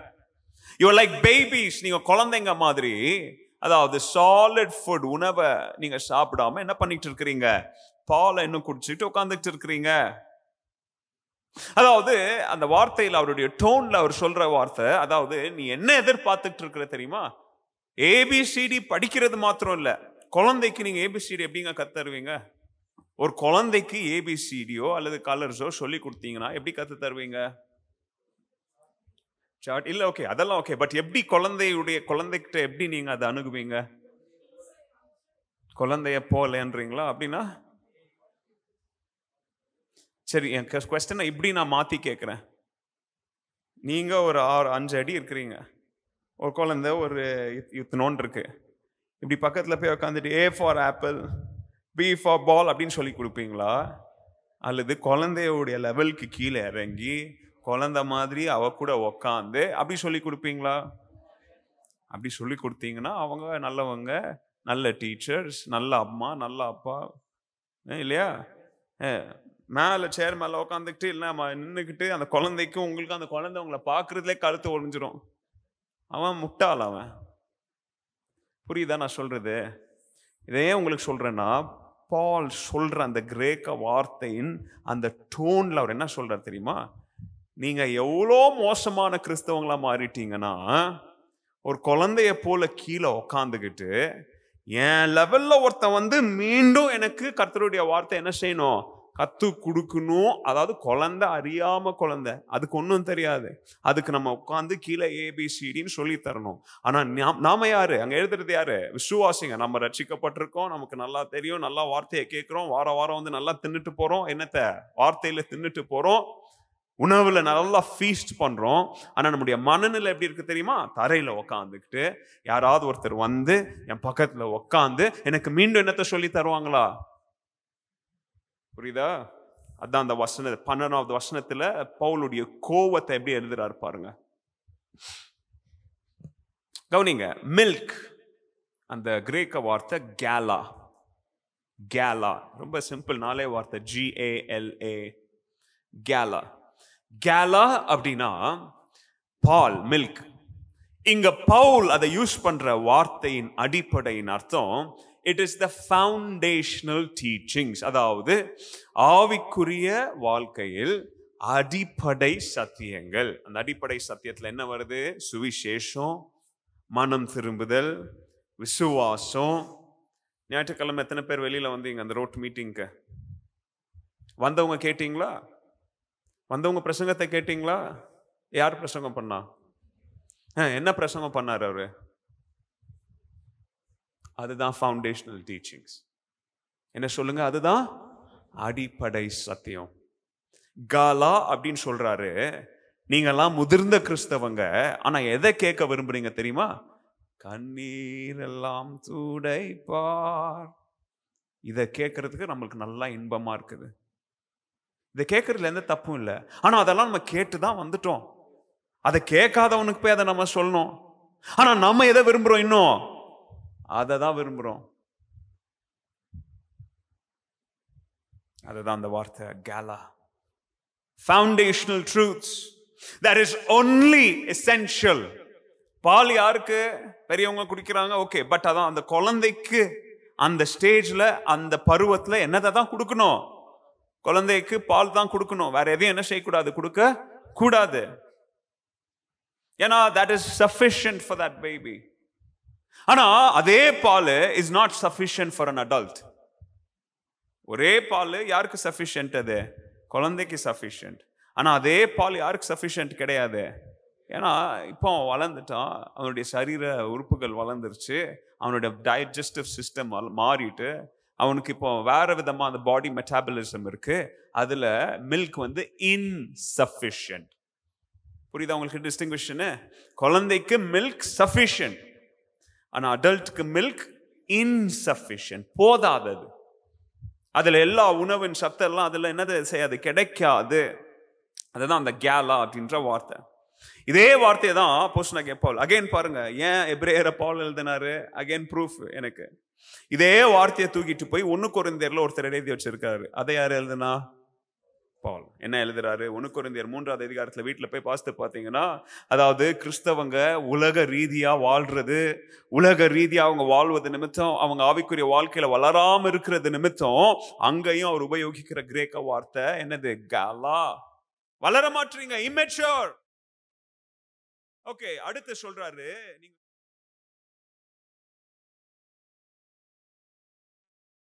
Solid food, ஸ்டெரேயா ட்ரோஃபே. அதுதான் கிரேக்க வார்த்தை, ஸ்டெரேயா ட்ரோஃபே. ஸ்டெரேயா ட்ரோஃபே அப்படின்னா என்ன அர்த்தம்னா, இங்க ஃபவுண்டேஷனல் டீச்சிங்ஸ், அதாவது அடிப்படை சத்தியங்கள். ஸ்டெரேயா அப்படின்னா என்ன அர்த்தம்னா, டீப்பர் அண்டர்ஸ்டாண்டிங். இந்த வார்த்தை உங்களுக்கு நான் சொல்றேன், கவனிங்க. ஸ்டெரேயா அப்படின்னா எழுதிக்காங்க. அந்த வார்த்தையுடைய அர்த்தம், பால் யூஸ் பண்ற வார்த்தை ஃபர்ம், ஸ்ட்ராங், சாலிட். அந்த வார்த்தையை யூஸ் பண்றார். என்னது? உறுதி, வலுவான, திடமான அப்படின்னு 3 வார்த்தை யூஸ் பண்றார். அதாவது அதோடைய அர்த்தம் என்னன்னா, it is a spiritual wisdom. அது ஒரு ஆவிக்குரிய ஒரு புத்திசாலித்தனம், ஆவிக்குரிய ஞானம். ஆவிக்குரிய ஞானம் அப்படின்றது it is not just intellectual understanding, it is a deeper understanding. Intellectual understanding என்ன தெரியுங்களா? ஒரு புஸ்தகத்தை, நியூஸ் பேப்பரை இன்னைக்கு நியூஸ் பேப்பர் ஒருத்தர் வாசித்த உடனே ஒரு அரை ஹவர் பேசினா பெரிய ஞானி மாதிரி பேசுவார். ஏன்னா இப்பதான் என்ன மைண்ட்ல எல்லாம் லோட் ஆயிருக்கு, அன்னைக்குரியதெல்லாம் என்ன இருக்குது, இதுதான் இன்டெலெக்சுவல். அதே ஆசாமி சாயந்தரத்துல ஃபுல்லா குடிச்சிட்டு என்ன பண்ணிருப்பாரு? தூங்கியிருப்பாரு. என்னப்பா அப்படின்னா, என்னப்பா நடக்குது ஊர்ல அப்படின்னு ஒண்ணுமே மண்டையில இருக்காது. ஏன்னா அது இன்டெலெக்சுவல். அப்போதைக்கு எப்போ எவ்வளவு தேவையோ அப்போதைக்கு தான் தேவை, அதுக்கு மேல இருக்காது உள்ள. நிறைய பேர் இன்னைக்கு ஊழியத்துல கூட இப்படிதான், அதை இதையும் படிச்சுக்கிட்டு இதை படிச்சுக்கிட்டு கொஞ்சம் சொரிஞ்சு வச்சுக்குவாங்க, அவ்வளவுதான். அவ்வளவு இருந்தா போதும், பெரிய ஞானி மாதிரி. ஆனா ஆண்டவருடைய வார்த்தைன்றது அப்படி கிடையாது. அவர் சொல்றது ஸ்டெரேயா அப்படின்னா சும்மா படிச்சு அதை போய் என்னது ஒப்பிச்சுட்டு வர்றது கிடையாது. இது வைவா எக்ஸாம் கிடையாது. வைவால தான் என்ன செய்வாங்க, உங்க பிள்ளைங்களும் எல்லா பிள்ளைங்களும் எக்ஸாம்க்கு ஒரு நாள் முன்னாடி உட்காந்து என்ன செய்வாங்க, ஏன்னா நானும் அப்படி படிச்சுட்டு வந்தவன் தான். அந்த தில்முல் வேலையெல்லாம் பண்ணியிருக்கிறோம். ஒரு நாளைக்கு முன்னாடி உட்காந்து ஃப்ரெஷ்ஷாக ஏன்னா ஒரு இவ்வளோ வருஷம் ஃபுல்லாக கிளாஸ்க்கு போய் எதுவுமே கற்றுக்கலையானா பசங்க சொல்லுவாங்க, இல்லை அன்னைக்கு எக்ஸாமுக்கு முன்னாடி படித்தாதான் மண்டையில் ஏறும், அப்போ தான் இப்போ எக்ஸாமில் எழுதிட்டு வருவாங்க. ஆனால் எழுதிட்டு வருவாங்க, மார்க்கெலாம் வாங்கிட்டு வருவாங்க. ஒரு வாரம்ட்டு என்ன படித்தேன்னு கேளுங்க, ஒன்றும். அதனால தான் கல்ல டாக்டராக மாறுறான், கல்ல இன்ஜினியராக மாறுறான். வேலையில் போய் உட்காந்து எப்படி ஏமாற்றலாம், சிஸ்டம் எப்படி ஏமாற்றலாம், சம்பளம் வரும் ஆனால் சிஸ்டம், ஏன்னா மண்டையில் ஒன்றும் இல்லை. அங்கே இன்டலெக்சுவல் அது அப்படியே தற்காலிகமாக போயிடும். ஆனால் அப்போஸ்தலனாகிய பவுல் சொல்றாரு பாருங்க, it has to be deep. It is a wisdom. It is not just knowledge, it is wisdom. Intellectual wisdom கிடையாது, deep understanding wisdom. இங்க இப்ப யூஸ் பண்றாரு பாருங்க ஒரு வார்த்தை, இங்க தான் இந்த வார்த்தையுடைய டிஃபரன்ஸ் வருது. இந்த ஞானம், இந்த ஞானத்துல அவர் உபயோகிக்கிற ஒரு வார்த்தை, போன ஒரு சில வாரங்களா இது தொடர்ந்து என் மெசேஜ்ல வந்துகிட்டே இருக்குது. நானா பார்த்து வேணும்லாம் போடல, அது அப்படியே வந்துகிட்டே இருக்குது. பகுத்தறிவு எழுதி வச்சுக்காங்க. நீங்க பாலை குடிச்சிக்கிட்டு உட்கார கூடாது அப்படின்னா எப்படிப்பட்ட கிறிஸ்தவர்களா இருக்கணும்னு சொல்றாரு. தேவனுடைய வார்த்தையில் ஆழமா போகிற விசுவாசி கூட என்ன இருக்கும், அது கூட சொல்லுங்க, கூட என்ன இருக்கும்? பைபிள் ஆழமா படிச்சு வச்சு தெரியறது முக்கியம் இல்ல, கூட என்ன இருக்கணும்? பகுத்தறிவு. Spirit of discernment. That is what it means. Stereotrophe. கவனிங்க, ஆழமான அனுபவமற்ற ஞானம் உருப்படாதது. அனுபவம் உள்ள ஞானம் தான் என்னது, அதுதான் யூஸ் ஆகும் உங்களுக்கு. அதாவது என்ன சொல்ல வராரு, அடுத்து என்ன சொல்ல வராரு, இந்த ஸ்பிரிச்சுவல் விஸ்டம் அப்படின்னா அது வெறும் கர்த்தருடைய வார்த்தையை மாத்திரம் ஆழமா ஒப்பிக்கிற ஞானம் கிடையாது. அந்த வார்த்தையை யூஸ் பண்ணா இதை எப்படி ஹேண்டில் பண்ணும் அப்படின்ற பகுத்தறிவும் நமக்கு என்ன செய்யணும், இருக்கணும். ஓகே, ரொம்ப டீச்சிங்குள்ள போற மாதிரி தெரியுது, ஏன்னா உங்களை முகத்தை பார்த்தாலே தெரியுது. நோட்ஸ் எடுத்தா போதும், வீட்டில் போய் திருப்பி இதெல்லாம் என்ன செய்யுங்க, கேளுங்க. இதெல்லாம் நான் எல்லாருக்கும் சொல்றேன், எல்லா மெசேஜஸையும் வீட்டில் போய் என்ன செய்யுங்க மீண்டும். ஏன்னா இப்படி குரூப்பாக அப்படி உட்காரும் போது அப்படியே போயிடும், அப்படியே படம் மாதிரி ட்ரெய்லர் மூவி மாதிரி போயிட்டே இருக்கும். But if you want to learn, வீட்டில் போய் மீண்டும் என்ன செய்யணும், அதை நீங்கள் கேட்கணும். ஓகே, எனிவேஸ், அதோட நான் நிப்பாட்டுற அந்த வார்த்தையை சொல்றாரு பாருங்க, இன்எக்ஸ்பீரியன்ஸ்ட். அதான் சொல்றாரு, அதாவது குழந்தைங்க மாதிரி. 14வது வசனத்துல குழந்தைங்க, பால் யாருக்கு, அது வெறும் குழந்தைங்களுக்கு தான். ஏன்னா அந்த குழந்தைக்கு ஒன்றும் தெரியாது, என்ன பண்ணணும்னு தெரியாது, நல்லது கெட்டது அந்த குழந்தைக்கு தெரியாது. அந்த இன்எக்ஸ்பீரியன்ஸ்ட் அப்படின்ற வார்த்தை, ஒன்றும் தெரியாது அப்படின்ற வார்த்தை அவர் ஏன் உபயோகிக்கிறார்னா, கவனிங்க, கர்த்தருடைய வார்த்தை உங்களுக்கு தெரியும், ஆனா அந்த வார்த்தையை எப்படி உபயோகிக்கணும்னு தெரியாம உட்கார்ந்துட்டு இருக்கிறீங்க. பைபிள் ஒப்புவிக்கிறீங்க, ஆனா அந்த வார்த்தையை எப்படி உங்களுடைய வாழ்க்கையில அப்ளை பண்றதுன்னு தெரியாம உட்கார்ந்துட்டு இருக்கிறீங்க. அதாவது அந்த வார்த்தையுடைய அர்த்தம் எழுதி வச்சிருக்காங்க, தேவனுடைய நீதினா என்னன்னு தெரியுது உங்களுக்கு, ஆனா நீதி உள்ள வாழ்க்கை எப்படி வாழணும்னு உங்களுக்கு தெரியல. சத்தியம்னா என்னன்னு தெரியுது, ஆனா சத்தியமா வாழ்றதுக்கு உங்களுக்கு தெரியல. சத்தியத்தை பேசுறீங்க, ஆனா சத்தியத்துல நீங்க பயிற்சி எடுக்கல. தேவனுடைய பரிசுத்தத்தை பத்தி பேசுறீங்க, ஆனா தேவனுடைய பரிசுத்த வாழ்க்கையில பயிற்சி எடுக்கல. இன்னும் புரியுற வார்த்தையில சொல்லி முடிக்கிறேன், எல்லாம் கேக்குறீங்க, ஆனா வாழ்க்கையில எதையும் எந்த நேரத்திலும் என்ன செய்யல, நீங்க யாரும் செயல்படுத்தாம இருக்கிறதுனால நீங்க இன்னும் குழந்தைங்களா என்ன செஞ்சுட்டு இருக்கிறீங்க, பாலை குடிச்சுட்டு உட்காந்துட்டு இருக்கிறீங்க. கவனிங்க, நிறைய கிறிஸ்தவங்க இன்னைக்கு ஞாயிற்றுக்கிழமை அதான் சண்டே கிறிஸ்டியன்ஸ், ஞாயிற்றுக்கிழமை கிறிஸ்தவர்கள் என்ன செய்யறாங்க, வராங்க. மற்ற நாட்கள்ல சபைக்கு அவங்களுக்கு எந்த சம்பந்தமும் இல்லை. ஞாயிற்றுக்கிழமை வந்தோமா, ஒரு செய்தியை கேட்டோமா, ஒரு ஆமேன் போட்டோமா, ஒரு அல்லேலூயா போட்டோமா, ஒரு காணிக்கையை போட்டோமா, வீட்டுக்கு போனோமா, அடுத்த ஞாயிற்றுக்கிழமை வரலாம். ஓகே, வார நாட்கள்ல அது என்னது, சரி ஏதாச்சும் காலையில் ஏதாச்சும் ஒரு டிவோஷன் அனுப்புவாங்க, எல்லாம் யாராச்சும் ஒருத்தர் ஒரு ரீல் பண்ணி அனுப்புவாங்க, இல்லை ஃபேஸ்புக் ஓபன் பண்ணா யாராச்சும் ஒருத்தர் ஜீசஸ் பாட்டு போடுவாங்க, அதை கேட்டுட்டு அந்த நாள் என்ன செஞ்சிடலாம், ஓட்டிடலாம். ஆவிக்குரிய வாழ்க்கையில கர்த்தருடைய வார்த்தை, கர்த்தருடைய சத்தம் என்ன அப்படின்றத ஆழமா போகாதவர்களை குறித்து அப்போஸ்தலனாகிய பவுல் என்ன செய்றாரு? மனவேதனையோடு அங்க பேசுறார். அப்படி யாராவது இங்க நீங்க உட்கார்ந்து இருந்தீங்கன்னா உங்களை பார்த்துதான் இன்னைக்கு ஆண்டவர் உங்களோட பேசுறார்.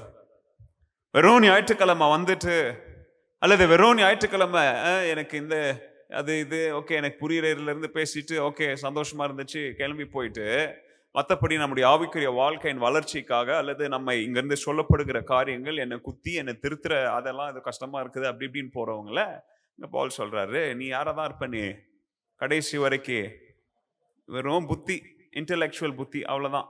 விஸ்டம் கிடையாது, பயிற்சி கிடையாது. என்ன கிடையாது? பயிற்சி கிடையாது. ஒரு 3 காரியத்தை சொல்றேன். ஆவிக்குரிய முதிர்ச்சியில நீங்க வளரணும்னா, அதாவது பால் சொல்ற இந்த காரியங்களை தவிர்த்து உங்களுடைய வாழ்க்கையில ஒரு மாற்றத்தை நீங்க கொண்டு வரணும்னா, கவனிங்க, கர்த்தருடைய வார்த்தைய you have to study the whole counsel of God. ஆண்டவர் சொல்லி கொடுக்கிற முழுமையான வார்த்தைகளை, அந்த முழுமையான திருத்தங்களை, அந்த முழுமையான செய்தியை கேட்க நம்ம எப்படியா இருக்கணும்?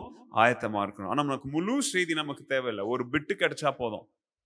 என்னது, ஒரு பசங்க கேக் பார்த்துருக்கீங்களா? பிள்ளைங்க கேக்கு கொண்டாந்து வச்சா சின்ன பிள்ளைங்களுக்கு கேக் மேலே இருக்கிற ஏதாச்சும் ஒன்றில் தான் கண்ணு போகுமே தவிர கேக்கு போல கண்ணு போகாது.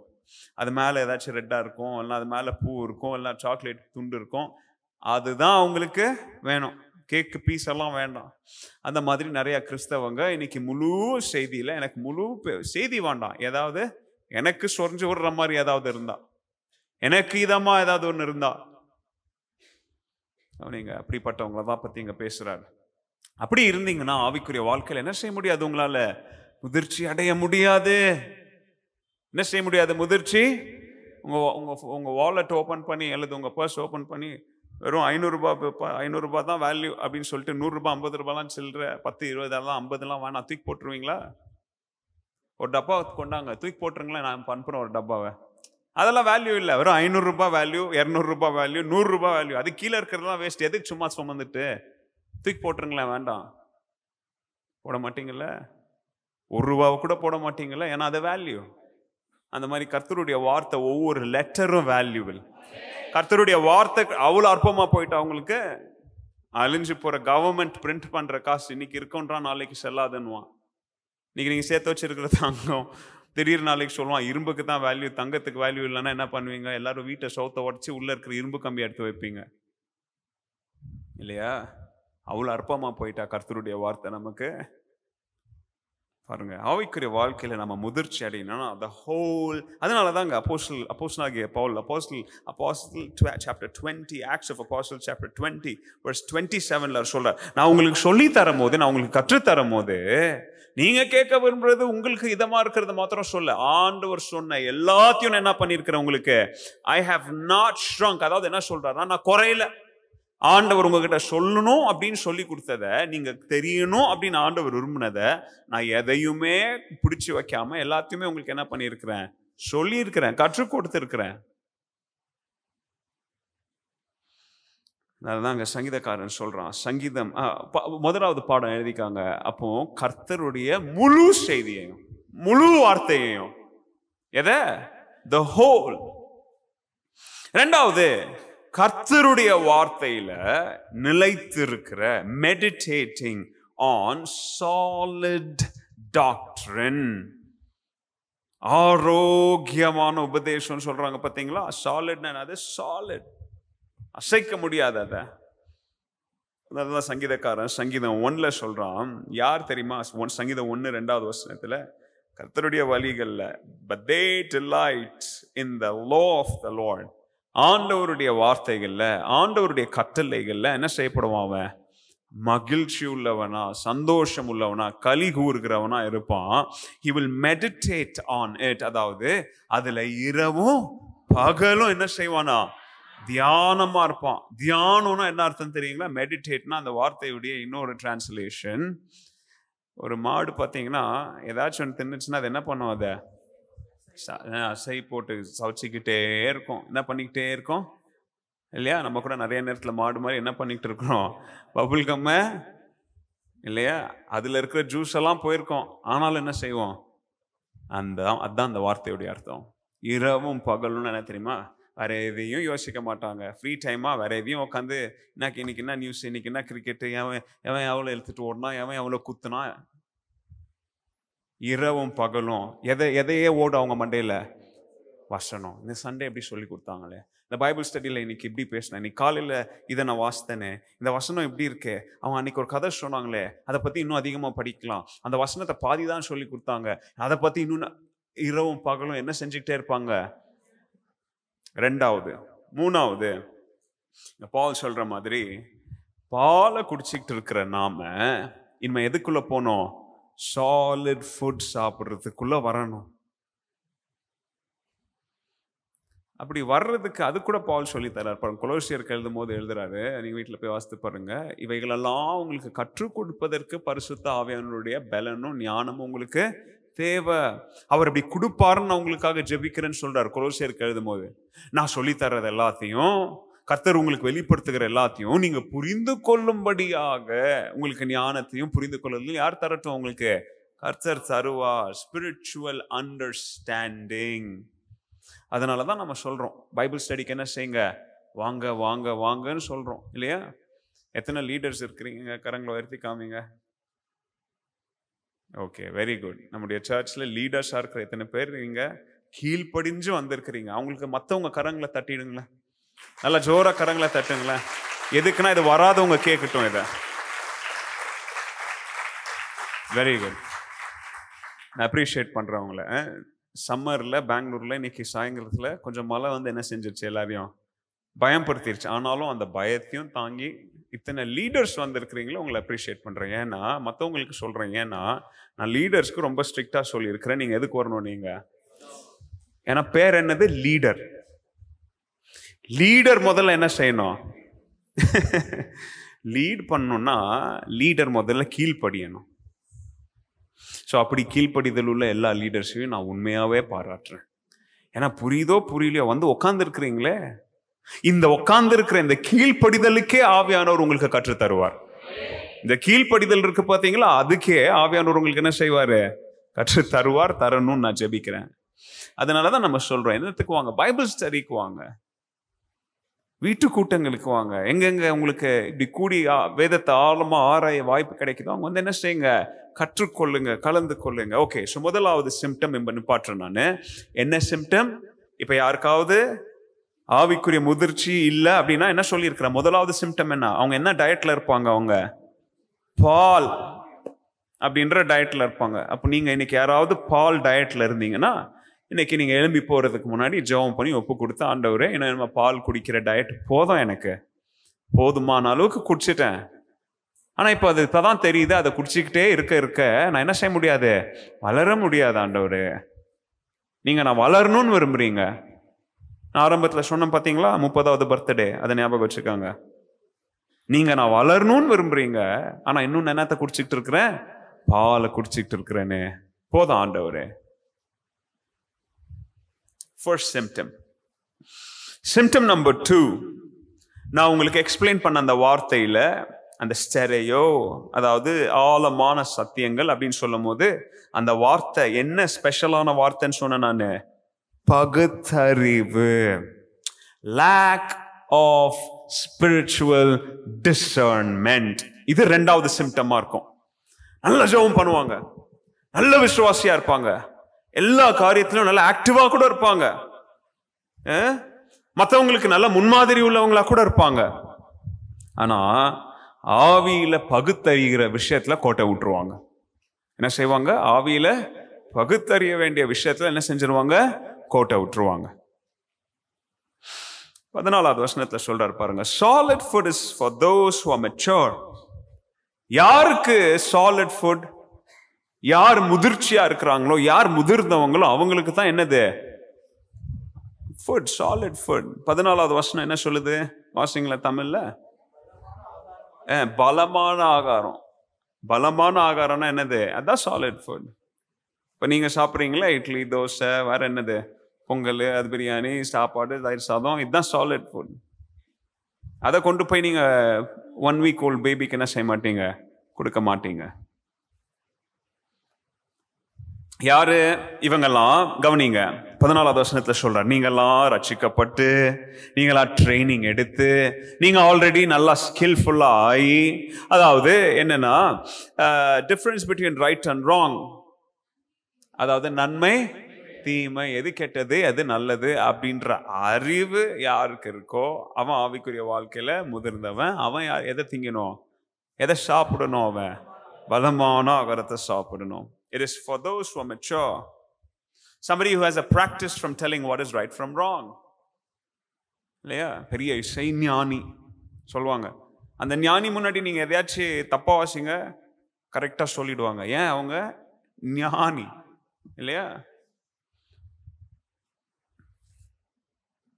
கவனிங்க, ட்ரெயின்ட், அங்க யூஸ் பண்ற வார்த்தை கற்றுக்கொண்டு, தேர்வு பெற்ற. ட்ரெயின்ட் அப்படின்னா அந்த ட்ரெயின்ட் அப்படின்ற வார்த்தை கும்னாட்சோ அப்படின்ற, ஓகே, அதை மாத்திரம் இப்போ தெரிஞ்சு வச்சுக்காங்க. அது எங்க இருந்து பால் எடுத்து சொல்றாரு அப்படின்றத பாருங்க. அந்த ட்ரெயின் அப்படின்ற வார்த்தையினுடைய அர்த்தம் நான் சொல்றேன், எழுதி வச்சுக்காங்க. அந்த மெச்சூர், ஹூ ஹேவ் ட்ரெயின்ட், யார் கற்றுக்கொண்டாங்க அப்படின்ற வார்த்தைக்கு அந்த வார்த்தையுடைய அர்த்தம் எக்ஸசைஸ். எழுதிக்காங்க, எக்ஸசைஸ், டிசிப்ளின் அண்ட் ட்ரைனிங். அந்த வார்த்தையுடைய அர்த்தம் அதாவது உடற்பயிற்சி, ஒழுக்கம் மற்றும் செய்கிற காரியங்கள்ல ஒரு தடவை செஞ்சுட்டு விடுறதுல தொடர்ந்து தொடர்பயிற்சியா இருக்க வேண்டும். இதை எங்க இருந்து எடுக்கிறாரு இந்த வார்த்தை? இந்த கும்னாட்சோ அப்படின்ற வார்த்தை, இட் இஸ் ஃப்ரம் ஸ்போர்ட்ஸ். இந்த வார்த்தை எங்க இருந்து எடுக்கிறாரு அவரு? விளையாட்டு துறையில இருந்து இந்த வார்த்தை என்ன செய்யறாரு, எடுத்து உபயோகித்து இங்க எழுதுறாருங்க. அத்லீட்ஸ், யாரெல்லாம் அத்லெட்டிக்ஸ், யாரெல்லாம் விளையாட்டுக்கு ஆயத்தப்பட்டு இருக்கிறாங்களோ அவங்களுக்கு உபயோகப்படுத்துகிற வார்த்தை எந்த வார்த்தை? இந்த வார்த்தை கும்னாட்சோ, அதாவது ட்ரெயின், அதாவது எக்ஸசைஸ், அதாவது டிசிப்ளின். அதாவது அதோடைய ஆவிக்குரிய அர்த்தம் என்னன்னா, எப்படி ஒரு ஓட்டப்பந்தய வீரன் ஒரு ஓட்டப்பந்தய ரேஸ்ல ஓடணும்னா அவன் போய் உட்காந்து செல்போன்ல ஆடிட்டு இருக்க கூடாது. ரன்னிங் ரேஸ என்ன பண்ணோம், ஷூவை மாட்டிக்கிட்டு ஓடணும். எங்க கிரவுண்டுக்கு போய் ட்ராக்ல போய் என்ன செய்யணும், அவன் ஓடணும். எதுல ஓடணும்? ட்ராக்ல ஓடணும் இல்லையா? நீங்க பெரிய டிரைவரா மாறணும்னா உட்காந்து கேம்ல டிரைவிங் கத்துக்க கூடாது. ஒரு ஸ்கூல்ல போய் உண்மையான ஒரு காரை பிடிச்சி என்ன செய்யணும், ஸ்டீரிங்கை பிடிச்சி கேஸ் அமுக்கிறது, பெட்ரோல் எல்லாத்தையும் உண்மையா அதுல பயிற்சி எடுக்கணும் இல்லையா? கரெக்டா இல்லையா? அந்த மாதிரி இங்க டிசிப்ளின் அப்படின்னு அவர் உபயோகிக்கிற வார்த்தை. அப்போ நீங்க தேர்வு பெற வேண்டும் என்றால் எதுல? கர்த்தருடைய வார்த்தையில மெச்சூர் ஆகணும்னா, கர்த்தருடைய வார்த்தையில வளரணும்னா, கவனிங்க, எதுல ட்ரெயின் ஆகணும்? கர்த்தருடைய வார்த்தையில ட்ரெயின் ஆகணும். அப்போ இந்த மாதிரி பைபிள் ஸ்டடிக்கு வரணும், வார்த்தையை கேட்கணும். வார்த்தையை கேட்க கேட்க அந்த கேட்கறத அவர் ட்ரைனிங்னு சொல்றாரு. எப்படி ஒரு ஓட்டப்பந்தய வீரன் ஓட்டப்பந்தயத்துல உடற்பயிற்சி செஞ்சு அவன் எக்ஸசைஸ் பண்ணி அவன் தன்னை ஃபிட்டா வச்சுக்கிட்டு அவன் பிராக்டிஸ் பண்றானோ, அந்த மாதிரி யாரெல்லாம் கர்த்தருடைய வார்த்தையில கேட்டு தியானித்து வார்த்தையில யார் ட்ரெயின் ஆகுறாங்களோ, என்ன சொல்லுங்க? Constant practice with God's word அப்படின்னு சொல்லிட்டு அங்க சொல்றாரு டிசர்ன்மென்ட். அப்படி இருக்கிறவங்களால தான் எது தப்பு எது சரின்னு சொல்லி என்ன பண்ண முடியும்? பகுத்தறிய முடியும். பகுத்தறிகிறல் அப்படின்ற வார்த்தை அவர் யூஸ் பண்ற அந்த வார்த்தை டிசர்ன்மெண்ட் அப்படின்ற கிரேக்க வார்த்தை டயாக்ரிசிஸ். டயாக்ரிசிஸ் டயாக்ரிசிஸ் அப்படின்னா ரொம்ப சிம்பிள். அந்த வார்த்தைக்கு நம்ம போட்டு மண்டையெல்லாம் குழப்ப வேண்டாம். ரொம்ப சிம்பிள். தப்பு எது, சரி எது, அவ்வளவுதான். அதுதான் அந்த வார்த்தையுடைய ரொம்ப சிம்பிளான மீனிங். என்னது? What is right, what is wrong, that's all. அது அவர் எதுக்கு யூஸ் பண்றாரு? வார்த்தைய எதுல சொல்லுங்க? வார்த்தைய பகுத்தறியணும். ஒருத்தன் வாயை திறந்தாலே இவன் உண்மையை சொல்றானா பொய் சொல்றானான்ற பகுத்தறிவு உங்களுக்கு இருக்கணும். நிறைய பேர் நம்ம அப்படி இல்லாததுனாலதான் சொல்றது எல்லாத்தையும் என்ன செஞ்சுட்டு இருக்கிறோம், நம்புறோம். நான் நிறைய பேர் அந்த மாதிரி பிடிச்சிருக்கிறேன். நான் டீன்ஸை பிடிச்சிருக்கிறேன், யூத்ஸை பிடிச்சிருக்கிறேன், ஏன் பெரியவங்களை கூட பிடிச்சவங்களை நான் அசிங்கெல்லாம் படுத்தல. நிறைய பேர் நான் இப்போ சொல்றது உங்களுக்கு குத்துணுன்னு தான் சொல்றேன். நிறைய பேர் நீங்க பொய் சொல்லியிருக்கிறீங்கன்ட்ட நான் அப்பெல்லாம் தலையை மண்டே ஆட்டிக்கிட்டு ஓகே ஓகேன்னு சிரிச்சுட்டு போயிருக்கிறேன். ஆனா நீங்க சொன்னது பொய் அப்படின்றது எனக்கு தெரியும். பட் அதை உங்களை கன்ஃபரண்ட் பண்ணல. நான் அதுதான் பகுத்தறிவின் ஆவி. அந்த அறிவு கூட இல்லைன்னா உங்களுக்கு இங்க முன்னாடி நின்று ஆண்டவர் என்ன பிரசங்கம் பண்ண வைப்பாரா? நான் சொல்றது உங்களை குத்தணும், அதுக்கு தான் நான் சொல்றேன். கவனிங்க, ஒரு ஆவிக்குரிய முதிர்ச்சி உள்ள தேவ பிள்ளைக்கு ஒருத்தன் வாயை திறந்து அவன் பேசுறது, அதான் நீ ஆவியால நடத்தப்பட்டாதான் உங்களுக்கு அது தெரியும். சும்மா நீங்க அப்படியே மாம்சத்துல நடத்தப்பட்டீங்கன்னா அவங்க சொல்ற உங்களை அழ வச்சிருவாங்க. அவங்க கண்ணீரோடு கூட சேர்ந்து அழுதுட்டு போயிடுவீங்க. அதுக்கப்புறம் அங்கே போய் சிரிக்குவான். அவனை நல்லா அவன் தலையில தேங்காய் அரைச்சிட்டு வந்துட்டேன், மாங்காய் என்னது சட்னி அரைச்சிட்டு வந்தேன்னு போய் சிரிக்குவாங்க. நீங்க உட்காந்து அவனுக்காக ஜெபம் பண்ணுங்க, ஆண்டவரே அந்த பிள்ளையுடைய அவைய காப்பாத்துங்க ஆண்டவரே, அவனுக்கு சூழ்நிலையை மாத்துங்க ஆண்டவரே. அவன் போய் நல்லா என்ஜாய் பண்ணிட்டு இருக்கான். அந்த பக்கத்துல சபையை கட்டடிச்சுட்டு போயிடுவாங்க. கேட்டா அந்த வேலை இந்த வேலை எனக்கு இது அது வேலையில வேலையை விட்டு தூக்கிடுவாங்க. நான் போலன்னா தூக்கிட்டோம், திருப்பி போய் உட்காந்துக்காங்க அதே வேலையில. வேலையை விட்டு தூக்கிடுவாங்க, அது பண்ணிடுவாங்க, பேமெண்ட் கட் பண்ணிடுவாங்க. Lies. A spiritually immature person lacks discernment and is easily deceived. ஒரு ஆவிக்குரிய வாழ்க்கையில ஆவிக்குரிய பகுத்தறிவு இல்லாதவங்களை பிசாசு உங்களை என்ன செய்வான்? ஈஸியா ஏமாத்திடுவான், ரொம்ப ஈஸியா ஏமாத்திடுவான் உங்களை. அதனாலதான் பவுல் சொல்றார் எபேசியர் 4வது அதிகாரம் 14வது வசனத்துல, we will no longer be immature like children. இன்னும் பிள்ளைகளை போல நம்ம என்னவா இருக்க கூடாது, இருக்க மாட்டோம். immature. We won't be tossed. எப்படி இருக்கணும்னு சொல்றாரு பாருங்க. சும்மா அப்படியே இப்படி தள்ளி விடுறது, தள்ளி விட்டா போய் அப்படியே தடார்னு விழுறவன் அவன் நிலையில்லாத நிக்கிறான், அவன் காத்து இல்லாம நிக்கிறான். ஆனா நிலையா நிக்கிறவன் அப்படி வந்து தள்ளினாலும் கீழே விழாம போய் நிக்கணும். ஏன்னா நீங்க ஸ்ட்ராங்கா நிக்கணும். நீங்க வார்த்தையில நீங்க என்ன செய்யணும், நீங்க நிக்கணும். யாராவது உங்ககிட்ட வந்து வார்த்தையை குறிச்சு பைபிள்ல இருந்து பேசும்போது அப்படியே ஈஸியா போய் விழுந்துடுறீங்க அப்படின்னா என்ன அர்த்தம்? ஸ்பிரிட் ஆஃப் டிசர்ன்மெண்ட் இல்லை உங்களுக்கு.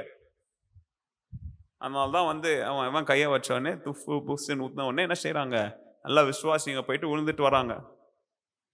அன்னைக்கு ஒரு வீடியோ பார்த்தேன். கென்யாவில் ஒருத்தன் இந்த கள்ள தீர்க்கதரிசி ஒருத்தன், ஏன் தீர்க்கதரிசி அவன் பேரை போடுறானோ எல்லாம் அந்த கேஸ் தான். அவன் ஏதோ ஒரு மீட்டிங்கில் போயிட்டு எல்லாரையும் போய் லைனாக நின்று என்ன செய்கிறான், நீங்களும் பார்த்துருப்பீங்க, வந்திருக்கு நிறையா வீடியோஸ். எல்லார் தலையிலையும் கையை வைக்கிறான், அவங்க சுன்னு விழுறாங்க. ஒரு பொம்பளை மாத்திரம் அப்படியே நிற்கிறா, அவகிட்ட வரான். பார்த்தீங்களா வீடியோ? அவளை முதல்ல இப்படி கை தொட வந்தான், அவன் அப்படின்னு போயிட்டான். இவன் அப்படியே போகிற போக்கில் அவன் நினச்சான் இவன் கீழே விழுவான்னு நினச்சி அடுத்த ஆட்கிட்ட போகும்போது அவள் போகல, இப்படி நின்று இப்படி நிற்கிறான். திருப்பி அவகிட்ட இப்படி லெஃப்டில் கை வைக்க போகிறான், அவன் என்ன செய்கிறா, திருப்பி இப்படி ரைட்டில் போகிறான். 3ஆவது தடவை கை வைக்க போகிறான், அவள் கையை இப்படி தட்டி விட்டான். 4ஆவது தடவை அப்போயே புரிஞ்சிருக்கணுமா இல்லையா, அவன் இது ஒர்க் ஆக மாட்டேந்தீங்க அப்படின்னு போயிருக்கணுமா இல்லையா? 4ஆவது தடவையும் கையை வச்சான். அவன் செருப்பை கழுத்தி அடிச்சா பாருங்க, அவனை ஓட அடிச்சா அவனை.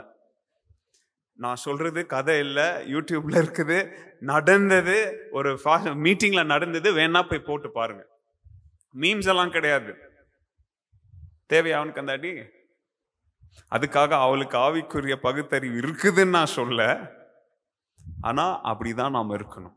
ஆவிக்குரிய பகுத்தறிவு உள்ள கிறிஸ்தவன் அப்படி நிற்குவாங்க. அவங்க என்ன சத்தியமா இருக்கட்டும், அது எவ்வளோ பெரிய ஊழியக்காரங்க பேசினாலும், அது எவ்வளோ பெரிய மிஷன் லீடர் பேசினாலும், உள்ளுக்குள்ள சத்தியம் இருக்கிறவங்க அமைதியா ஆடாம அசையாம நிற்பாங்க. ஏன்னா இதை யூஸ் பண்ணி இது என்னன்னு அவங்களுக்கு தெரிஞ்சதுனால, இதை யூஸ் பண்ணி ஒருத்தவங்களை ஏமாத்த வந்தா உங்களுக்கு அதுல என்ன இருக்குன்னு தெரியும் இல்லையா? அதனால நீங்க ஏமாற மாட்டீங்க. அதுதான் அந்த வார்த்தை. That's what diacrisis means. Diacrisisனா என்ன தெரியுங்களா?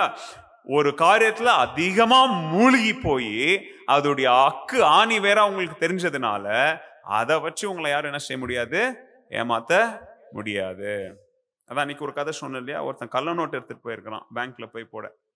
அவன் பாருங்க அப்படியே எண்ணி பார்த்துட்டு இருக்கும்போது 2-3 கள்ள நோட்டு எடுத்து வெளியில வச்சிருக்கான். அவன் மாட்டிக்கிட்டான். அவன் மாட்டோட, சார் எப்படி வந்துச்சுன்னு தெரியாது சார் அப்படின்னு கேட்டு, சரி அதை மிஷின்ல கூட வைக்காம எப்படி நீங்க? இப்போ அவன் சொன்னான், நான் வாழ்நாள் முழுதான் கேஷியரா இருக்கிறேன், எவ்வளோ நல்ல நோட்டை தொட்டு இருக்கிறேன், கள்ள நோட்டை தொட்ட உடனே கள்ள நோட்டுன்னு தெரியாதா எனக்கு? அந்த நிலைமைக்கு ஆண்டவர் நம்மளை வர விரும்புகிறாருங்க. அந்த நிலைமைக்கு தேவ பிள்ளைங்க வரணும். We must be so mature. கேட்கப்படுகிற எல்லாத்துக்கும் ஆமேன் போட்டுக்கிட்டு சொல்லப்படுற எல்லாத்துக்கும் அல்லேலூயா போடக்கூடாது. பகுத்தறிவு இருக்கணும். ஒருத்தர் வாயை திறக்கிறாங்க. என்னால் முடிஞ்ச அளவுக்கு நம்ம யூத் பசங்களுக்கு, டீன்ஸ் பசங்களுக்கு இதை குறித்து நான் போதிச்சிருக்கிறேன். எத்தனை பேர் மண்டையில் அது ஏறுதுன்னு தெரில, எத்தனை பேர் அதை கற்றுக்கிறாங்கன்னு தெரில. என்னைக்கு நீங்க பகுத்தறிகிற ஆவியில ஆண்டவருக்குள்ள வளர்றீங்களோ அன்னைக்கு தான் நீங்க மெச்சூர் கிறிஸ்டியன்ஸ்.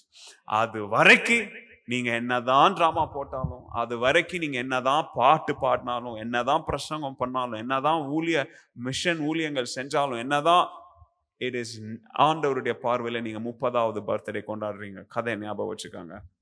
ஏன்னா பகுத்தறிகிற ஆவி வரலையே உங்களுக்கு. அது எப்படி வரும்? சும்மாலாம் வராது. இதுல நீங்க நேரத்தை செலவிட்டாதான். Hallelujah. Many people fall into deception because they lack spiritual discernment. அப்போ இந்த ஸ்பிரிச்சுவல் டிசர்ன்மெண்ட்டை யார் கொடுக்கிறா? Holy spirit. Words of knowledge, words of insight, ஆழமான புரிந்து கொள்ளுகிற ஆவி, புரிந்து கொள்ளுகிற ஒரு புத்தி, ஒரு மனநிலை யார் தரா நமக்கு? பரிசுத்த ஆவியானவர் தருகிறார். ஹல்லேலூயா. ஒரு ஜுவல்லரி கடை வச்சிருக்கிறவரு அந்த ஜுவல்லரி கடையில் அந்த டைமண்ட்ஸ் எல்லாம் போய் வாங்குவார் பார்த்தீங்களா, அந்த அவங்க சோர்ஸ். அந்த மாதிரி ஒரு இடத்துக்கு போயிருக்கிறார். ஒரு இடத்துல அங்கே டைமண்ட்னா என்ன, அவ்வளோ காஸ்ட்லி அது. அங்கே டைமண்ட் விற்கிறவன் அந்த ஜுவல்லரி கடைக்கிட்ட ஒரு டைமண்டை கொடுத்துருக்குறான். அவர் அதில் பார்த்து ஒரு 20 பீஸில் ஒரு பீஸ் எடுத்து இப்படி வச்சுட்டார். அவனை ஏமாற்ற பார்த்துருக்குறான் பாருங்க. யாரு? ஜவுளி கடை ஓனரே ஒருத்தன் என்ன பண்ணியிருக்கிறான்? ஏமாற்ற பார்த்துருக்குறான். அவனுக்கும் அதே கொஸ்டின், சார் இது பக்கா டைமண்ட் 91 என்னது எவ்வளோ டைமண்ட் எப்படி இது எடை போடுவாங்க? கோல்டு தான் 916, கேரட் இல்லை, கேரட் ஏதோ ஒன்று, ஓகே கேரட்னு வச்சுக்காங்க. இது அந்த கேரட் தானே, இது எப்படி கண்டுபிடிச்சிங்க? அவர் சார் நல்லா பார்த்தெல்லாம் அப்படி கண்டுபிடிக்க தேவையில்லை, நான் ஜவுளி கடை ஓனர்ப்பா, நான் என் கடையில் எத்தனை டைமண்ட் இருக்கு, எது நல்ல டைமண்ட் எது கலர் டைமண்ட் எனக்கு தெரியாது அப்பானோடனே அப்பா பல்ல காட்டுறான். இல்லை உன்னை சும்மா ஏமாத்த தான் நான் கொடுத்தேன் அப்படின்னா. அப்படி உங்களை நிறைய பேர் பல்ல காட்டிக்கிட்டு ஏமாத்த நிறைய பேர் வைரத்தை கொடுப்பாங்க. அது வைரம்னு வாங்கக்கூடாது. உள்ள பகுத்தறிவு நாவி இருந்துச்சுன்னா எது வைரம் எது வைரத்தை போல மின்னுகிற டூப்ளிகேட்ன்ற ஆவிக்குரிய முதிர்ச்சி நம்ம இடத்துல ஆண்டவர் எதிர்பார்க்கிறார். ஹல்லேலூயா, ஹல்லேலூயா. அப்போ ஒரு ஸ்பிரிச்சுவலி இம்மெச்சூர் பிலீவர், ஒரு ஆவியில, அதாவது ஆவிக்குரிய வாழ்க்கையில முதிர்ச்சி இல்லாத ஒரு விசுவாசி ரொம்ப ஈஸியா கள்ள போதனைகளுக்கு தங்களை என்ன செஞ்சிருவாங்க? வித்துருவாங்க. அவங்களுடைய ஆத்மாவை என்ன செஞ்சிருவாங்க? கள்ள போதகர்களுக்கு என்ன செஞ்சிருவாங்க? வித்துருவாங்க. 2 தீமோத்தேயுல பவுல் சொல்லும் போது சொல்றாரு, ஒரு காலம் வரும். எந்த காலம்? ஆட்களுக்கு ஆரோக்கியமான உபதேசம் சத்தியத்தை கேட்கறதுக்கு என்ன இருக்காது? மனசு இருக்காது. அந்த வார்த்தை அதை உங்களுக்கு நான் விவரிச்சு சொல்றேன், கவனிங்க. வயிறு உங்களுக்கு ஆரோக்கியமா இருந்தாதான் நீங்க திங்கிற உணவு அந்த வயிற்றுக்குள்ள போய் அது என்ன செய்யும்? வேலை ஆகும், ஜீரணமாகும். ஆனா இப்படிப்பட்டவங்க எப்படிப்பட்டவங்க அப்படின்னு சொல்லி பவுல் சொல்றாருன்னா, இது நல்லா இருக்கு, இதை சாப்பிட்டா எனக்கு நன்மை நடக்கும்னு தெரியும், ஆனாலும் இதை நான் என்ன செய்ய மாட்டேன். இல்லையா, வீட்டில் நிறைய அம்மாமார் சாப்பாடு வீட்டில் செஞ்சு கொடுப்பாங்க, அப்படின்னு கொடுப்பாங்க. ஆனால் அவங்க வீட்டில் சாப்பிடாம எங்கே தான் போய் சாப்பிடுவாங்க? வெளியில தான் போய் தின்பாங்க, வெளியில தான் ஆர்டர் பண்ணுவாங்க. எத்தனை மாதம் அந்த கபாப் எண்ணெயில் அந்த கறியை வறுத்து தந்தான்னு தெரில, ஆனால் அதுதான் அவங்க போய் என்ன பண்ணுவாங்க? இந்த பாயிண்ட் கவனிங்க. எங்க வீட்டில் எனக்கு ஆரோக்கியமானது கிடைக்குதுன்ற அறிவு இருக்கு, ஆனாலும் வேணும்ன்ட்டு அவங்களுடைய ஆத்மாவை கெடுத்து கொள்வதற்காக வெளியில போய் ஒரு தீங்கான ஒரு ஆபத்தான ஒரு காரியத்தை அவங்களுக்குள்ள என்ன செய்யறாங்க? அவர் சொல்றாரு, ஒரு காலம் வரும், வசனத்துக்கு என்ன உண்டு? பஞ்சம் உண்டு. எப்படிப்பட்ட பஞ்சம்? இது கள்ள உபதேசம் தெரிஞ்சாலும் அதுக்கு பின்னாடி கூட்டம் கூட்டமா போவாங்க. இங்க போனா என் ஆத்மாவுக்கு கெடுதல் அப்படின்னு தெரிஞ்சாலும் அங்கதான் என்ன செய்வாங்க? கார் எடுத்துக்கிட்டு குடும்பமா என்ன செய்வாங்க? போவாங்க. அதுக்கு அவர் யூஸ் பண்ற வார்த்தை என்ன தெரியுமா? ஜங்க். என்னது? ஜங்க். அன்னைக்கு ஜெரடா பிஷப் பாஸ்டர் பார்த்து சொல்றான், ஏதோ கீழே இருந்துச்சு, ஏதோ சாப்பிட்டுட்டு இருந்தான், சாப்பிட்டது ஏதோ கீழே விழுந்துருச்சு, அது எடு அப்படின்றாங்க. அவன் சொல்றான், நோ தாத்தா, இட்ஸ் ஜங்க் ஃபுட் அப்படின்றான். என்னது? 4 வயசு அவனுக்கு ஆகுது, அவனுக்கு என்னன்னு தெரியுது? அது ஜங்க் ஃபுட்ன்னு தெரியுது. ஏன்? நமக்கு 40 வயசு ஆகுது. எது ஜங்க்குன்னு தெரியும், எது ஜங்க் இல்லைன்னு நமக்கு தெரியணுமா தெரியக்கூடாதா? அதுதான் அங்க சொல்லி தர்றாரு. ஓகே, போதும், இதோட நிப்பாட்டுறேன் நான். மூணாவது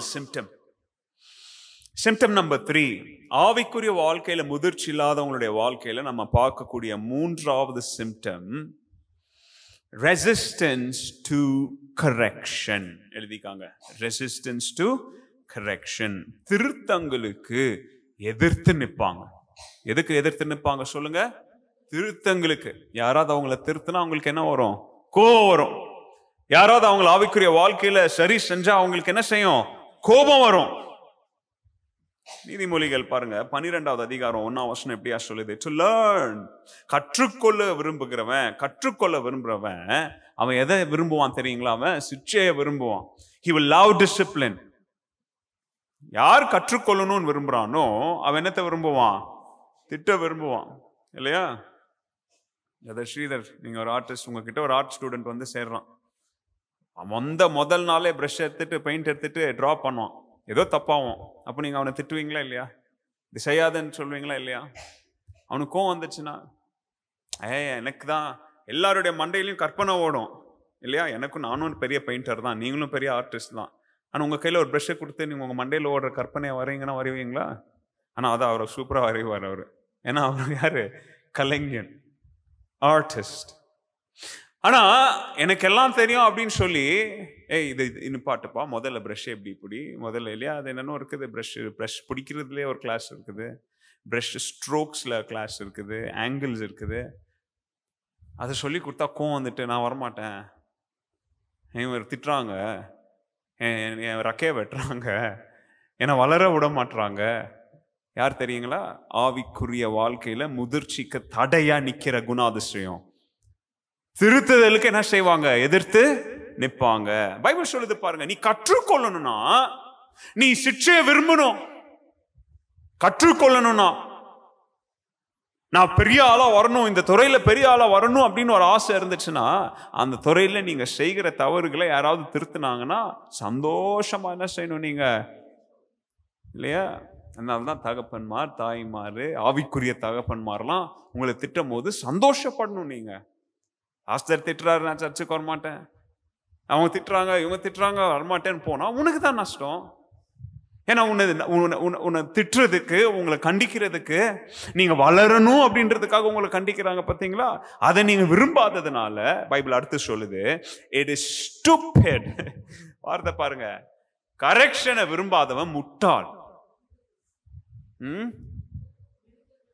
மிருக குணம் உள்ளவனா? To refuse correction. அதை எப்படி யூஸ் பண்ற அந்த வார்த்தை? ஷார்ட் சைட்டட்னஸ் அப்படின்னு ஒன்று இருக்குது. என்னது? ஷார்ட் சைட்டட்னஸ், குறுகிய பார்வை. அதாவது யாரெல்லாம் ஆவிக்குரிய வாழ்க்கையில சத்தியத்துல நம்ம யாரோ ஒருத்தர் நம்மளை திருத்தும் போது, இது எனக்கு வேண்டாம், இது எனக்கு வலிக்குது, எனக்கு கோபம் வருது அப்படின்னா, நீங்களும் நான் எப்படிப்பட்டவங்க? குறுகிய பார்வை உள்ளவங்க. நிறைய பேர் கவனிங்க, ஆவிக்குரிய வாழ்க்கையில உங்களுடைய ஆவிக்குரிய வாழ்க்கையின் அந்த பிரேக் த்ரூ, அதாவது ஏதோ ஒரு கட்டிலிருந்து உடையாம உட்காந்துட்டு இருக்கிறீங்க தெரியுமா? ஆவிக்குரிய வாழ்க்கையில கர்த்தர் உங்களோட ரிப்பீட்டடா பண்ணிட்டு இருக்கிற அந்த கரெக்ஷன் நீங்க எதிர்த்து நிக்கிறதுனால அந்த பிரேக் த்ரூ என்ன ஆக மாட்டேங்குது, உங்களுடைய வாழ்க்கையில வேலை செய்ய மாட்டேங்குது, வெளியில உடஞ்சு வர மாட்டேங்குது. ஒரு பிரசங்க நேரத்திலையும் பரிசுத்த ஆவியானவர் உங்களோடு பேசுவாரு, பரிசுத்த ஆவியானவர் உங்களை குத்துவாரு, பரிசுத்த ஆவியானவர் உங்களை கன்விக்ட் பண்ணுவாரு, பரிசுத்த ஆவியானவர் உங்களை கரெக்ட் பண்ணுவாரு. ஆனா ஒரு இம்மெச்சூர் பிலீவர் தான், முதிர்ச்சி இல்லாத, வளர விரும்பாதவன் தான் அதை இக்னோர் பண்ணிட்டு போவான். என்ன பண்ணிட்டு போவான் சொல்லுங்க? இக்னோர் பண்ணிட்டு போவாங்க. அதை ரெசிஸ்ட் பண்ணுவாங்க. என்ன பண்ணுவாங்க? இக்னோர் பண்ணுவாங்க, அல்லது என்ன செய்வாங்க? ரெசிஸ்ட் பண்ணுவாங்க. வீட்டில் போயிட்டு சண்டை இழுக்கிறது, சர்ச்சுக்கு வராமல் போகிறது, பாஸ்டருக்கு வீட்டில் போய் மெசேஜ் அனுப்புறது. இது இந்த சபைன்னு சொல்ல, பொதுவாக சொல்கிறேன். ஏன்? அந்த சத்தியம் அவங்கள என்ன செய்யுது? அவங்கள கரெக்ஷன் அவங்கள என்ன செய்யுது? குத்துது. Very frank. உங்களுக்குள்ள இப்படிப்பட்ட எதிர்த்து நிற்கிற ஆவி இருந்துச்சுன்னா, உங்களுக்குள்ள, என்னையும் சேர்த்துக்கிறேன், உங்களை மாத்திரம் நான் ஏன் சொல்லணும், நமக்குள்ள இப்படி திருத்துதலுக்கு எதிர்த்து நிற்கிற ஆவி இருந்துச்சுன்னா, ஆண்டவருடைய பார்வையில் நம்ம வளராத கிறிஸ்தவங்க. இன்னும் உட்காந்து என்ன பண்ணிட்டு இருக்கிறோம்? நாம பாலை குடிச்சிட்டு இருக்கிறோம். ஆண்டவர் நம்மளை பெரிய காரியங்களுக்காக ஆயத்தப்படுத்துகிற விசுவாச வாழ்க்கையில நம்முடைய வளர்ச்சிக்கு நாமே தடையா இருக்கிறோம். யாரா இருக்கிறோம்? நாமளே தடையா இருக்கிறோம்.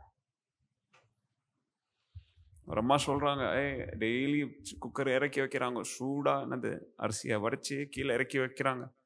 அந்த பையன்ட்ட சொல்றாங்க, சூடா இருக்குது குக்கர், என்ன செய்யக்கூடாது? தொடக்கூடாது தொடக்கூடாது தொடக்கூடாதுன்னு சொல்றாங்க. இவன் வேணும்னு போய் தொட்டா என்ன ஆகும்? சொல்லுங்க, என்ன ஆகும்? சுடும். தொட்டா என்ன, உக்காந்து பார்க்கலாம் அப்படின்னு சொல்லி போய் உக்காந்தா அப்படி ஒருத்தன் உக்காந்து இருக்கிறான். அது யாருன்னு நீங்களே கண்டுபிடிங்க. இல்லையா? எரிஞ்சிரும் பின்னாடி. தெரிஞ்சவங்க சிரிக்கிறாங்க.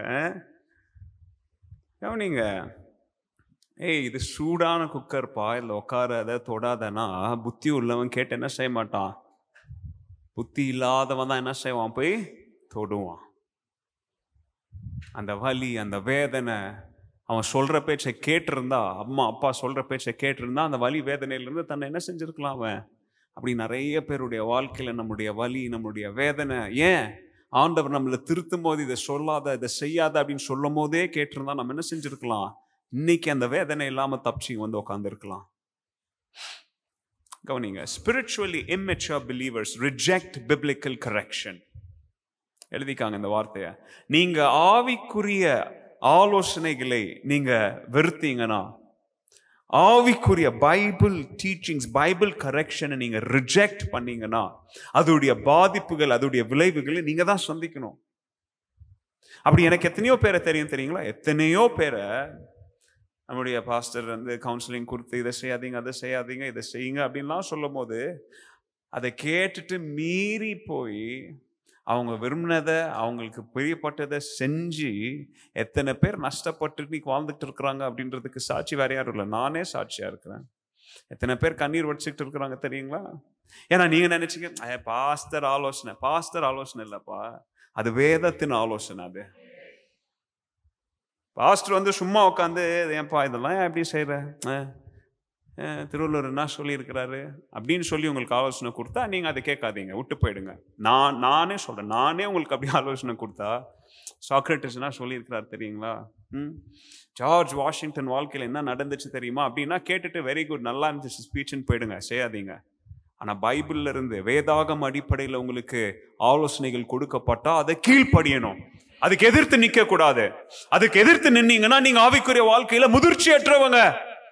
நீங்க எவ்வளவு பெரிய ஆள வேணாலும் இருங்க, நல்ல பிரசங்கம் பண்ணுங்க, நல்லா பாடுங்க, ஆனா கரெக்ஷனுக்கு எதிர்த்து நின்னீங்கன்னா, சிக்ஷைக்கு ஆலோசனைகளுக்கு எதிர்த்து நின்னீங்கன்னா, சண்டை போட்டீங்கன்னா, ஆர்கியூ பண்ணீங்கன்னா, you are immature.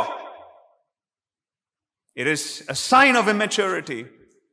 உங்களை யாராவது திருத்தும் போது டிஃபென்சிவ் ஆனீங்கன்னா, அது வரைக்கும் நல்லா இருப்பீங்க. உங்களை யாராச்சும் நீங்க செஞ்ச தவறுகள் உங்களை சுட்டி காட்டினா மூஞ்சை 7 மலத்துக்கு தூக்குனீங்கன்னா நீங்க immature. இதுதான் ஸ்பிரிச்சுவல் டிசர்ன்மென்ட்ன்றது. அப்படிப்பட்டவங்களை கண்டுபிடிங்க. அப்படிப்பட்டவங்க நீங்களா இருந்தீங்கன்னா என்ன செய்யுங்க? மனம் திரும்புங்க. ஒரு காரியத்தை ஏன் சொல்றாங்க? நம்ம திருந்தணும், நம்ம வாழ்க்கையில இது நன்மை அப்படின்னு உணர்வு உள்ளவங்க என்ன செய்ய மாட்டாங்க? மூஞ்ச தூக்க மாட்டாங்க. அந்த செகண்ட்க்கு தூக்குனாலும் அடுத்த நேரத்துல உள்ள இருக்கிற பரிசுத்த ஆவியானவர் சொல்லுவார் பாத்தீங்களா, அப்போ விட்டுருவாங்க. அப்ப என்ன செஞ்சிருவாங்க? விட்டுருவாங்க. ஏன்னா எல்லாரும் மாம்சமானவங்க தான் இல்லையா? எல்லாருக்கும் ஈகோ இருக்குது, எல்லாருக்கும் செல்ஃப் ரெஸ்பெக்ட் இருக்குது. ஆமா, எஸ், யாரையும் நான் பைத்தியக்காரங்களா அலைங்கன்னு சொல்லல. பட் அந்த மாம்சத்தை அதுக்கு மேல எலும்ப விடக்கூடாது. அந்த ஒரு செகண்ட் 2 செகண்ட்ல ஈகோ எலும்புதா, 3வது செகண்ட்ல மாம்சத்தை அடக்க பற்றுக்கொள்ளணும். இது என்னுடைய நன்மைக்காக சொல்றாங்க, என் போதகர், என்னோட ஆவிக்குரிய தகப்பன், எங்க அம்மா, எங்க அப்பா, எங்க அண்ணன் என்னுடைய நன்மைக்காக சொல்றாங்க அப்படின்னு மாம்சத்தை, மாம்ச எண்ணங்களை அந்த நேரத்துல என்ன செய்ய பழகணும்? கட்டுப்படுத்த பழகணும். அந்த பலனை தான் பரிசுத்த ஆவியானவர் நமக்கு தருவார். ஹல்லேலூயா. ஓகே, லாஸ்ட் காரியத்தை இன்னும் ஒன்று மாத்திரம் சொல்றேன், டைம் ஆயிட்டு நமக்கு. Symptom number 4, you will have very little desire for the Lord's work. அதாவது ஆத்ம ஆதாய பணியின் மேல, அல்லது கர்த்தருடைய வேலையின் மேல ஆர்வமில்லாத ஒரு மனநிலையில வாழ்வோம். சர்ச்சுக்கு வருவோம், காணிக்கை கொடுப்போம், பங்கு பெறுவோம். ஆனால் சேவை அப்படின்னு வரும்போது, அதாவது அன்னைக்கு ஞாயிற்றுக்கிழமை சொன்னால டைம் டேலண்ட்ஸ் ட்ரெஷர்ன்ற மாதிரி எப்போ நம்மளுடைய நேரத்தை கொடுக்கிற சூழ்நிலை, நம்மளுடைய டேலண்ட்ஸை கொடுக்க வேண்டிய சூழ்நிலை வரும்போது, ஊழியத்திற்காக எப்போ நம்ம ஏதோ ஒன்று செய்யணும் அப்படின்ற நேரத்தில் அதில் ஆர்வம் இல்லாதவர்கள் என்ன செய்வாங்க? நிறைய பேர் இருப்பாங்க. மாபெரும் கட்டளை என்ன சொல்லுங்க? உலகமெங்கும் போய் என்ன பண்ணுங்க? சுவிசேஷத்தை அறிவியுங்க. போன வாரம் சொன்னேன் இல்லையா உங்களுக்கு? அதை கிளியராக எக்ஸ்பிளைன் பண்ண நான் உங்களுக்கு. ஃபர்ஸ்ட் சர்வீஸில் இன்னும் ஆரம்பத்தில் இன்ட்ரோடக்ஷன் பார்ட்டில் இன்னும் கிளியராக எக்ஸ்பிளைன் பண்ணேன். செகண்ட் சர்வீஸில் அவ்வளோ நான் எக்ஸ்பிளைன் பண்ணல. அதனால தான் 2 சர்வீஸும் கேளுங்கன்றேன் நான். You have to be intentional about it. எல்லார் மேலேயும் விழுந்த கடமை அது. ஆனா அந்த கடமையில பொறுப்பு இல்லாதவங்க போல என்ன செய்வாங்க? அலைவாங்க. அதுதான் என்னது? ஆவிக்குரிய முதிர்ச்சிக்கு தடையா இருக்குது. ஆவிக்குரிய immaturity symptoms. A spirit-filled life, எழுதிக்காங்க, a spirit-filled life is a life on mission. அதாவது ஆவிக்குரிய வல்லமையினால நிரப்பப்பட்ட ஒரு வாழ்க்கை அப்படின்ற வாழ்க்கையே பணியில் இருக்கும் ஒரு வாழ்க்கை தான். ஏன்னா பரிசுத்த ஆவியானவர் உங்களை என்ன செஞ்சுட்டாரு? நிரப்பிட்டார். கவனிங்க வார்த்தை, அதுக்கு தான் நான் ரொம்ப ஸ்பெசிஃபிக்கா எழுதிட்டு வந்தேன் நான். இதெல்லாம் நீங்க வீட்டில் போய் இன்னும் ஆராய்ந்து பாருங்க. A spirit-filled life is a life already on mission. அதாவது ஏன் ஆல்ரெடி ஆன் மிஷன் நான் சொல்றேன் தெரியுங்களா? இது என்னுடைய கற்பனை இல்லை, பைபிள் தான். அப்போஸ்தலர் 1 சொல்லுது, 1:8 சொல்லுது, பரிசுத்த ஆவியானவர் உங்கள் மேல் வந்து உங்களை பலனடைய செய்த பிறகுதான் அதுக்கப்புறம் தான் எல்லாம் நடக்குது. அப்போ உள்ள வந்துட்டாரு, என்ன பலனடைய செஞ்சது நிமித்தம் நான் ஆல்ரெடி யாராயிட்டேன்? நான் மிஷன் ஊழியத்துல நடக்க ஆரம்பிச்சுட்டேன். மிஷனரி பணியில என்ன செஞ்சுட்டேன்? நான் ஈடுபடுத்த துவங்கிட்டேன். கவனிங்க, immature believers expect to be served. Mature believers expect to serve. அதாவது முதிர்ச்சி இல்லாத கிறிஸ்தவன், மூக்க நோண்டிக்கிட்டு இருக்கிறவன், சீண்டிக்கிட்டு இருக்கிறவன், குறை கண்டுட்டு இருக்கிறவன், சண்டை இழுக்கிறவன், இவெல்லாம் என்ன பண்ணுவான் தெரியுமா? வந்து உட்காந்துக்கிட்டு எனக்கு யாராவது பரிமாறுவானான்னு உட்காருவான். ஆனா முதிர்ச்சி உள்ள கிறிஸ்தவனுடைய அடையாளம் என்ன தெரியுமா? யாருக்கு நான் பரிமாறுக்கலாம், யாருக்கு போய் நான் என்ன செய்யலாம், என்கிட்ட இருக்கிறத கொடுக்கலாம் அப்படின்ட்டு அலைவாங்க. அப்படின்னு கண்ணும் கருத்துமா என்ன செய்வாங்க? ஆவிக்குரிய வாழ்க்கையில they will look for opportunities to serve. அப்போ evangelism அப்படின்றது it is not just for pastors. evangelism ஆத்ம ஆதாய பணி அப்படின்றது ஒரு ஊழியக்காரங்களுக்கு கொடுக்கப்பட்ட வேலை இல்லை, எல்லா கிறிஸ்தவர்களுக்கும் கொடுக்கப்பட்ட வேலை, பொறுப்பு. ஹல்லேலூயா, ஹல்லேலூயா. ஆனா கவனிங்க, அப்படிப்பட்ட வாழ்க்கை நம்ம வாழலனா it is useless. ஆண்டவர் நம்மள என்ன செஞ்சிருவார்? எடுத்துருவார் அந்த தோட்டத்துல இருந்து. எனக்கு இன்னும் ஞாபகம் இருக்குது, ஒரு நாள் மாலியுடைய, இது வெளிநாட்டில் நடந்த சம்பவம். மாலியுடைய அப்பா இறந்துட்டாரு. நான் உங்களுக்கு சொல்லியிருக்கேன், 99 வயசுல இருந்தாருன்னு சொன்னவங்களுக்கு. ஒரு நாள் காலையில் ஒரு செயின் சத்தம் கேட்டுச்சு, ஒரு சவுண்ட் கேட்டுச்சு. அவருடைய தோட்டத்தில் நிறைய மரங்கள் இருக்கும். நான் நிறையா அவரை பற்றி உங்களுக்கு நான் ஸ்டோரி சொல்லியிருப்பேன் என்னுடைய இதில். அவர் எப்படிப்பட்ட வெரி குட் கிறிஸ்டியன். அவர் நிறையா ஃப்ரீயாலாம் பண்ணுவார், சமுதாய சேவைகள், அது இதெல்லாம் நிறைய சொல்லியிருக்கேன் உங்களுக்கு. அப்போ ஒரு நாள் காலையில் சத்தம் சவுண்ட் என்னென்னு வந்து பார்த்தா, அவருடைய தோட்டத்தில் இருந்த ஒரு செரி பழம் தெரியுங்களா? நீங்கள் யாரும் அந்த செரி பழத்தை சாப்பிட்ருக்கவே மாட்டீங்க. ஏன்னா நீங்கள் பார்க்குற செரியெல்லாம் இவ்வளோண்டு இத்தினோண்டு இருக்கும். அதுக்கு நீங்கள் 500 ரூபான்னு போய் காசு கொடுத்துட்டு வீட்டில் வாங்கிட்டு வருவீங்க, புளிப்பாக இருக்கும், நல்லா இருக்காது. நான்லாம் சாப்பிட்ருக்கிற செரியை நீங்கள் சாப்பிட்டீங்கன்னா அவ்வளோ ஒரு அருமையான செரினா அதுதான். ஓகே, எனிவேஸ், அப்படிப்பட்ட ஒரு செரி மரத்தை வெட்டிகிட்டு இருக்கிறார். அப்போ போயிட்டு அங்கே காலையில் வெட்டிகிட்டு இருக்கும்போது போய் கேட்டோம். அப்போது வாட்ஸ் கோயிங் ஆன் கிராண்ட்பா அப்படின்போது சொன்னார், 3 இயர்ஸாக இந்த ட்ரீ என்ன செய்யல, 3 இயர்ஸாக. ஆனால் மற்ற செரி ட்ரீஸ்லாம் இருந்துச்சு. அவருடைய தோட்டத்தில் 4 விதமான செரி ட்ரீஸ் இருந்துச்சு. 4 செரி ட்ரீஸ். ரெட் செரிஸ் இருந்துச்சு, பிளாக் செரி இருந்துச்சு, ப்ளூவில் ஒரு செரி இருந்துச்சு, அப்புறம் ப்ரௌனில். எல்லாம் பக்கத்தில் தான் இருக்கும். ஆனால் அந்தந்த மரத்தில் இருக்கிற பழங்கள் எப்படி இருக்கும்? வித்தியாசமாக இருக்கும், வித்தியாச கலரில் இருக்கும், வித்தியாச சைஸில் இருக்கும். அதெல்லாம் எவ்வளோ அநியாயம் தெரியுங்களா? அதை திங்க கூட ஆட்கள் அங்கே இருக்க மாட்டாங்க. மானும் கரடியும் வந்து சாப்பிட்டுட்டு போவோம். அதை நான் என்ன என் கண்ணாட பார்த்துருக்கேன். அப்படியே கீழே விழுந்து கிடக்கும் ஹண்ட்ரட்ஸ் ஆஃப் செரிஸ். அப்படி ஓகே, கதைக்குள்ள எதுக்கு போய் அதை ஞாபகப்படுத்தணும். மரத்தை வெட்டிட்டு இருக்கிறாரு. எவ்வளோ பெரிய மரம், செரி ட்ரீ. ஏன் தாத்தா அதை வெட்டுறீங்கன்னா 3 years இந்த மரம் என்ன செய்யல, அதனால இதை வெட்டிட்டு இங்கே நான் வேற மரத்தை போட போறேன் அப்படின்னு சொல்லி அதை வெட்டி எடுத்துட்டார். நான் ஏன் உங்களுக்கு முன்னாடி இதை சொல்றேன்னா, கவனிங்க, ஆவிக்குரிய வாழ்க்கையிலையும் முதிர்ச்சி இல்லாத கிறிஸ்தவங்க, கனி கொடாத கிறிஸ்தவங்களை கூட ஆண்டவர் என்ன செய்ய மாட்டாரு. கனி இல்லைனா, ஆவிக்குரிய வாழ்க்கையில் அங்கே இல்லைனா இட் இஸ் யூஸ்லெஸ். அந்த தாத்தா மரத்தை வெட்டி எறிஞ்சிட்டாரு. ஆனா பரம தகப்பன் தோட்டக்காரர் இன்னும் நிறைய பேரை வெட்டி எறியாம காலத்தை கொடுத்துட்டு இருக்காரு. நமக்கு நம்ம கால அவகாசம் கொடுத்துட்டு இருக்கிறாரு. கனி கொடாத மரங்களெல்லாம் என்ன செய்யப்படும், ஆனா இன்னும் போடப்படல. அப்படி அதனாலதான் என் மூலமா இந்த ராத்திரி வேளையில உங்களோட ஆண்டவர் பேசுறாரு. இந்த மரம் வளரும் வளரும் வளரும் வளரும் வச்சுக்கிட்டே இருக்காரு. ஆனா இந்த மரம் வளர மாட்டேங்குது. அந்த வளராம இருக்கிறதுக்கு இப்ப இந்த தடைகள் எல்லாம் சொன்னோம் பாத்தீங்களா? இந்த தடைகளை நீங்க உணர்ந்தீங்கன்னா இன்னைக்கு சொல்லுங்க, ஆண்டவரே இந்த தடையை இம்மீடியட்டா நான் எடுத்துடுறேன், இன்னையில இருந்தே நான் வளர ஆரம்பிக்கிறேன், கனி கொடுக்க ஆரம்பிக்கிறேன் ஆண்டவரே. ஹல்லேலூயா, ஹல்லேலூயா. நிறைய கிறிஸ்தவங்க வெறும் ஞாயிற்றுக்கிழமை செய்திகளை கேட்டுக்கிட்டு, சின்ன பாடல்களை கேட்டுக்கிட்டு, அதையும் இதையும் ஷார்ட்ஸையும் அதையும் இதையும் எல்லாம் கேட்க நல்லா தாங்க இருக்கும். அதுக்கு தான் நான் கிரிட்டிக் கிடையாது. நான் கிரிட்டிக்கெல்லாம் ஒரு செய்தியை நான் ஒரு 1 minute கேட்டாலே போதும், அதை கேட்கணுமா வேண்டாமான்ற ஒரு அறிவு ஆண்டவர் எனக்கு கொடுத்துருக்கிறார். நீங்களும் அந்த அறிவுக்குள்ள வரணும். You have to come to that discernment. சும்மா பாட்டை கேட்டுக்கிட்டு அதை இதை கேட்டுக்கிட்டு விசுவாசத்துல வளராம இருக்கிற நிறைய பேரோட தான் இந்த ராத்திரி வேளையில ஆண்டவர் உங்களோட பேசுறாரு. ஜெபிங்க, கர்த்தருடைய வார்த்தையில் என்ன செய்யுங்க, வளருங்க. 4 காரியத்தை சொன்ன, மீண்டும் உங்களுக்கு நான் ஞாபகப்படுத்துறேன். முதலாவது ஃபர்ஸ்ட் சிம்டம். நீங்க சொல்லுங்க எல்லாரும், என்ன சிம்டம்? ஒரு ஆவிக்குரிய வாழ்க்கையில தடையா இருக்கிற 4 சிம்டம்ஸ் நம்ம இன்னைக்கு வாசித்திருக்கிறோம். என்ன சிம்டம் சொல்லுங்க? முதலாவது, புரியுற வார்த்தையில் நான் சொன்ன வார்த்தைகளை சொல்லலாம்னு பரவாயில்ல, உங்களுக்கு புரிஞ்சதை சொல்லுங்க. பால் அப்படின்ற டயட்ல இருக்கிறோம், இருக்க கூடாது. என்ன செய்யக்கூடாது? பால் அப்படின்ற டயட்டை என்ன செய்யணும், இன்னைக்கு மாத்தணும். ரெண்டாவது என்ன சொன்ன? பகுத்தறிவின் ஒரு ஆவி நமக்கு இருக்கணும். ஆனா ஸ்பிரிச்சுவலி இம்மெச்சூர் பீப்புள் கிட்ட இருக்காதது. அப்போ ஆண்டவரே எனக்கு அதை நீங்க தாங்க அப்படின்னு சொல்லி ஜெபிக்கணும். மூணாவது என்ன சொன்ன? திருத்துதல், கரெக்ஷன். அதுக்கு தான் நான் கரெக்ஷன் சொல்றேன், கிரிட்டிசிசம் நான் சொல்ல. பிசாஸ் தான் கிரிட்டிசைஸ் பண்ணுவான், ஆண்டவர் கிரிட்டிசைஸ் பண்ண மாட்டார். ஆண்டவர் கரெக்ட் பண்ணுவார்.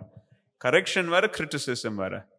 கிரிட்டிசிசம் வந்து உங்களை நோகடிக்கிறதுக்கு, நீ வளரக்கூடாது, நாசமா போகணுன்றதுக்காக உங்களை கிரிட்டிசைஸ் பண்ணுவாங்க. அதுலயும் இன்னைக்கு ஏதாவது கன்ஸ்ட்ரக்டிவ் கிரிட்டிசிசம் கண்டுபிடிச்சு வச்சிருக்கிறாங்க. ஆனா ஆண்டவர் கிரிட்டிசைஸ் பண்ண மாட்டார், ஆண்டவர் நம்மளை கரெக்ட் பண்ணுவார். Hallelujah. So resistance to criticism. எதை சொன்னாலும் போராடிக்கிட்டு, சண்டை இழுத்துக்கிட்டு, குட்டி கலப்பம் பண்ணிக்கிட்டு, வாக்குவாதம் பண்ணிக்கிட்டு, அது அப்படிப்பட்டவங்க எல்லாம் இன்னைக்கு இந்த செய்தியை கேட்டு மாறுங்க. ஆண்டவரே, என் ஆவிக்குரிய தலைமையிலிருந்து, என் ஆவிக்குரிய தகப்பன்ட்டு இருந்து உம்முடைய வார்த்தையின் அடிப்படையா எது வந்தாலும் அதுக்கு நான் என்ன செய்ய மாட்டேன், எதிர்த்து நிக்க மாட்டேன். அது ஆவிக்குரிய ரீதியில இருந்தா வருது. என்ன எப்படி தெரியுது? மாம்சத்துல இருந்து வரலன்னு எப்படி கண்டுபிடிக்கிறது? அதுக்குதான் நான் சொல்லிட்டேன்ல, பகுத்தறிவின் ஆவி எனக்கு தாங்க ஆண்டவரே.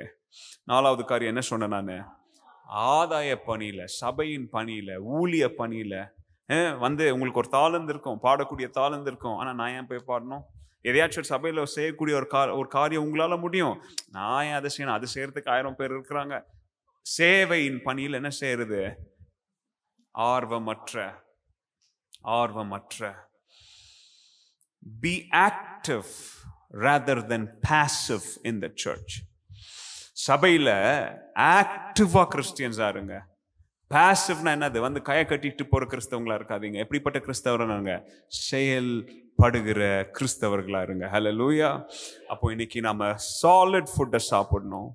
ஒரு டெய்லி பைபிள் மெடிடேட்டிங் ஹேபிட்குள்ள நம்ம வரணும். முதலாவது சொல்றேன், அப்போ இன்னைக்கு நம்ம சாலிட் ஃபுட்டை சாப்பிடணும்னா சத்தியத்துல, கர்த்தருடைய வார்த்தையில வளரக்கூடிய, தினமும் பைபிளை வாசிக்கக்கூடிய ஒரு பழக்கம் நமக்கு இருக்கணும். ரெண்டாவது, பகுத்தறிவின் ஆவியை நம்ம கற்றுக்கொள்ளணும். அதாவது எதை நம்மை நோக்கி வந்தாலும், கவனிங்க, பகுத்தறிவின் ஆவியை சொல்றேன், எது நம்மளை நோக்கி வந்தாலும் அதை எப்படி டெஸ்ட் பண்ணணும்? இதை வச்சு டெஸ்ட் பண்ணோம். இது நல்லதா கெட்டதா?